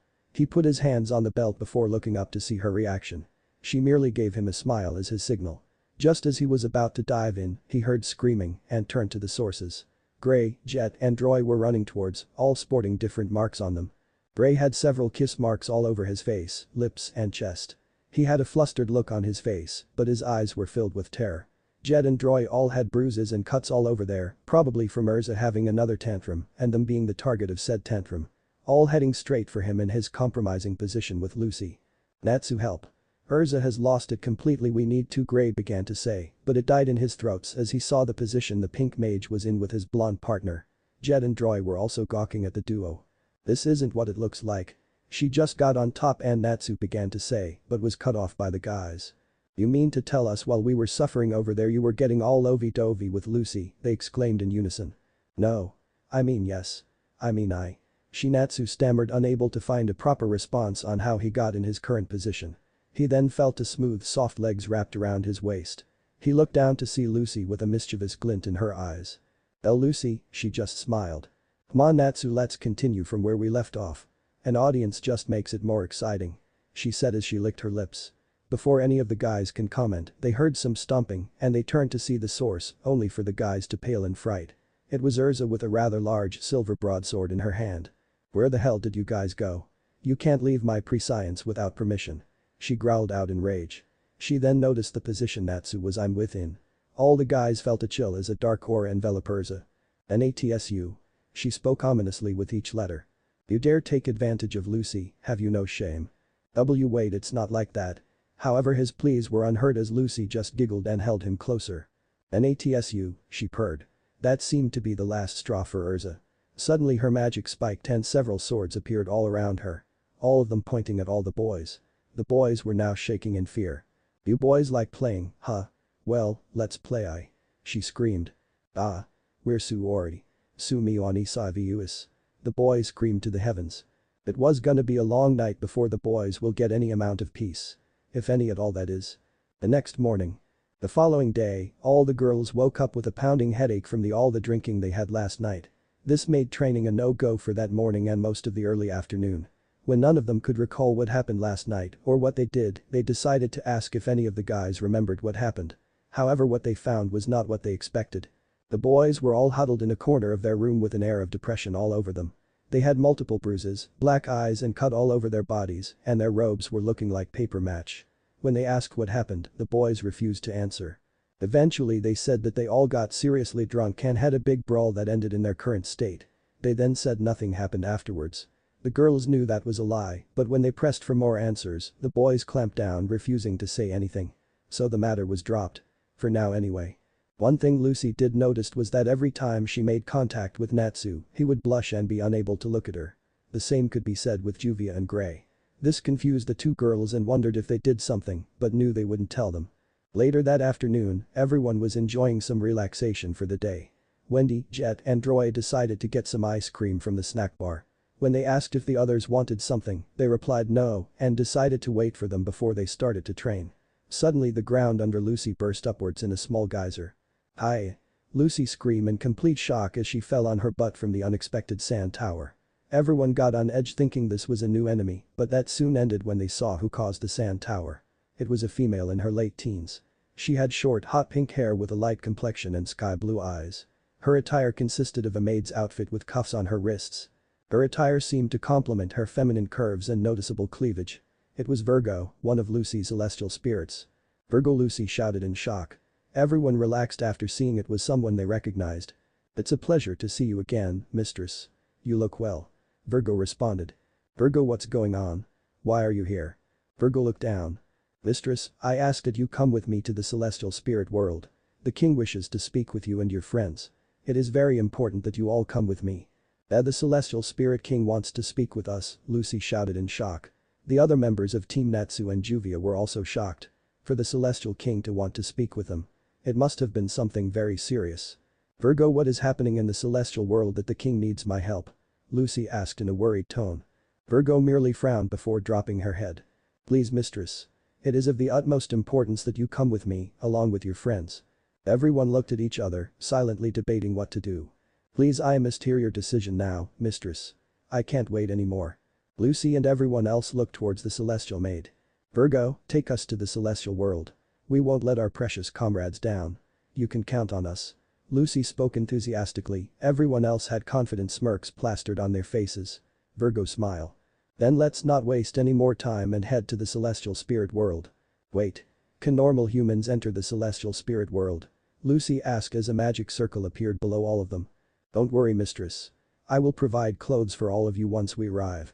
Just then they all disappeared in a flash of light. Celestial spirit world. When the group regained their bearings, they were astounded by what they saw. The sky was filled with thousands upon thousands of stars. In the night sky, several planetoid-shaped objects floated around the heavens. They could even see what looked like pirate ships sailing in the air. When they looked around, they saw they were standing on an asteroid as a platform. Around them were several bright crystals that glowed several different colors. Even the trees were made from the same material. In front was a gate that led to a stony pathway above an ocean with diverging paths to different locations. The mages also noticed that all their clothing belonged to the celestial spirit world. Lucy wore a blue dress with gold accents, a white bow around her neck, and a short blue skirt with navy stockings and gold and black shoes. Natsu wore a similar outfit, but with brown pants and boots. Levi wore a long green dress with a bandana around her head. Julia wore a short skirt white dress with loose white sleeves on her arms. Urza and Gray wore rather revealing clothing in green and silver. They were all amazed by the sight around them. "This is the celestial spirit world?" Lucy asked. Everyone were silently admiring the sight before them. Suddenly a tornado rose from the celestial sea. "Welcome, my old friends. a calm voice boomed to them.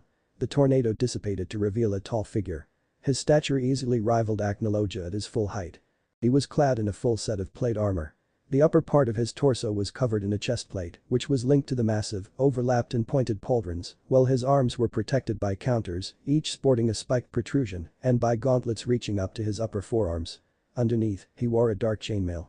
A dark belt with a simple squared buckle circled his waist, securing a light garment reaching down to his knees, open on the front to reveal the waistguard located underneath, consisting of two pointed plates, each resting on top of a rectangular leather section, with both such sections being secured in the middle by a belt bearing a more ornate buckle than the upper one.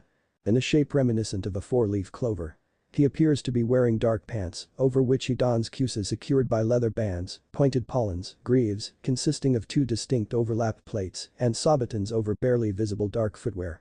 He also sported an open helmet, adorned just above its opening by a stylized upside-down star, and with a small fin-like ornament jutting out from each side. The helmet had a pair of massive horns pointing upwards on its sides, as well as a plumage on top of it, consisting of 3 to 4 distinct feather-like ornaments, with thin starting sections enlarging into thick tufts. Secured around his neck by a light round clip with an end left hanging over his upper torso was a massive dark cape with extremely torn lower edges. It was fluttering in the air, despite the seeming lack of wind. The most distinguishing feature was his enormous white mustache that extended diagonally toward the lower parts of his torso. This was the Celestial Spirit King. The Celestial Spirit King, everyone shouted. He's huge. Natsu and Happy shouted. Everyone just stared in amazement at the king's size and power. Now my friends, now that you are here. He started to say as the area around him began to glow. Everyone else was tensing to find out why they were called here. We can begin the celebrations.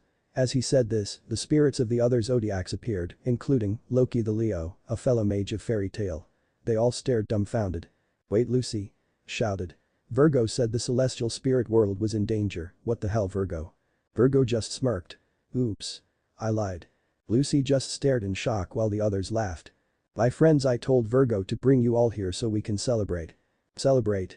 They all thought. To celebrate your valiant return to the world after being absent for 7 years.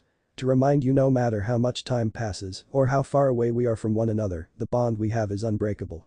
We will be friends so long as we celestial spirits exist. He boasted with 2 small fans, striking a hilarious pose with the other spirits roaring in approval. The fairy tale mages all roared and jumped at the celebrations. Natsu and Happy chatted with Aries and Cancer. Julia was being interrogated by Aquarius if she had a boyfriend, with Lucy looking on in pity. Levi was getting some material to read. Gray and Urza were enjoying the amazing food they were serving. While this was going on, the Celestial King sensed a huge magical source approaching the area his guests were originally located at. A very familiar magical source. So you have decided to make your appearance, my old comrade. Do your best, my old friend. Your journey will be dangerous and filled with darkness, but know this. I will stand by you once again like I did 400 years ago. He looked up to the heavens with a huge smile. Good luck, Naruto. Meanwhile, back in the beach. Wendy, Jet, and Roy were staring at the empty space where their friends were in confusion. Where did they go? Jet asked. Wendy began to smell the air. It smells like celestial magic. Everyone must have gone with Lucy's spirits to some location. She said. Why did they not wait for us? Roy asked. It probably wasn't anything too big to warrant our help. Jet responded. Wendy nodded. We should probably keep training until they show up. They will probably be back by the end of the day. The boys agreed and decided to eat their meals before getting back to work. Wendy decided to seclude herself in the forest to practice some of her spells. She was now trying to smash a huge boulder with her new spell. She began to glow in a wide aura as she collected the magical energy for the spell. She places herself in a wide stance while spreading her arms outwards. Soon a wind barrier envelops the Wendy and the boulder. She then moves her arms counterclockwise as winds began moving inwards around her target. Mitsuru Ogi. Shma Tenksen. Dragon Slayer's secret art. Shattering light sky drill. The funnel of wind enveloped the boulder. Soon the boulder began to shake. Slowly, but surely it began to rise into the air as several cuts appeared on its surface. Wendy tried to push the attack further, but she still did not have enough power to hold the spell, and she lost control as it dissolved. The boulder fell back down with a loud whoomp. Wendy was breathing heavily, exhaustion clearly taking over. This was her first attempt at the spell with only minor success. She still needed to build up her reserves so she can keep the attack under her control and do much more damage. She looked up to see the damage she had caused. The boulder had several cuts around it, but they were not really deep. The damage was superficial, but it was progress. If I can do this after only a few days, I can definitely improve in 3 months. I will master this magic and make Grandini and Tuchan proud of me. She thought with renewed vigor. Suddenly she begins to hear something. She focuses to find out that the melody was from a flute. The tune was very mysterious, but also had a tune of sadness, rage, regret, and above all else, danger. Insert music. Zenaku's flute theme. She kept looking around, but the flute melody seemed to be coming from every direction. She could not pinpoint where the source was originating from. Wendy was not amused by this. In fact, she was downright irritated. She was not in the mood for this, she was still winded from that spell, but that doesn't mean she would go down without a fight. Come out and show yourself, you coward. Your music doesn't scare me. She shouted to the surrounding forest. Suddenly a red glow appeared below her. She looked down and was shocked to see her necklace glowing red. It couldn't be. She turns when she hears rustling of leaves and sees a figure approach her. The figure was male, at least 5'7". He looked to be in his late teens to early 20s. He had long black cloak with a silver zipper that reached below his waist. The coat had 2 silver adornments on the front sides of his hoodie, and a chain connected the 2 sides of the coat across the front. As the cloak, you could baggy black pants and black boots with knee guards. He had black gloves on as he held a black ocarina to his lips, his eyes closed. But what got Wendy's voice hitched in her throat and staring intently was the man's face. He had the same spiky blonde hair as she remembered and the same whisker marks on his cheeks. It was Naruto Marvell. Her biological father. End of theme. He stopped playing the flute before lowering his hands and opened his eyes. His slitted azure eyes stared at her dark brown. Wendy just continued to stare in silence until finally finding her voice she shakingly asked. "Oh Otu-sama." Naruto just gave a small, soft smile. "Hanban wa mai chai behind. How are you feeling?" Wendy did the only thing she could think at the moment. She fainted. Naruto stared in confusion at her form before releasing a small chuckle. "Like mother, like daughter. Right, Hinata-chan." He goes over before picking her up bridal style and carrying back to her cabin. They had a lot of catching up to do and little time to do so. Thank you for watching this video, I hope you enjoyed it. If you want to see the next part, don't forget to turn on notifications by hitting that bell icon. Please like, subscribe, and comment below to let me know your thoughts. Check out my other videos for more content you might enjoy. Until next time, take care.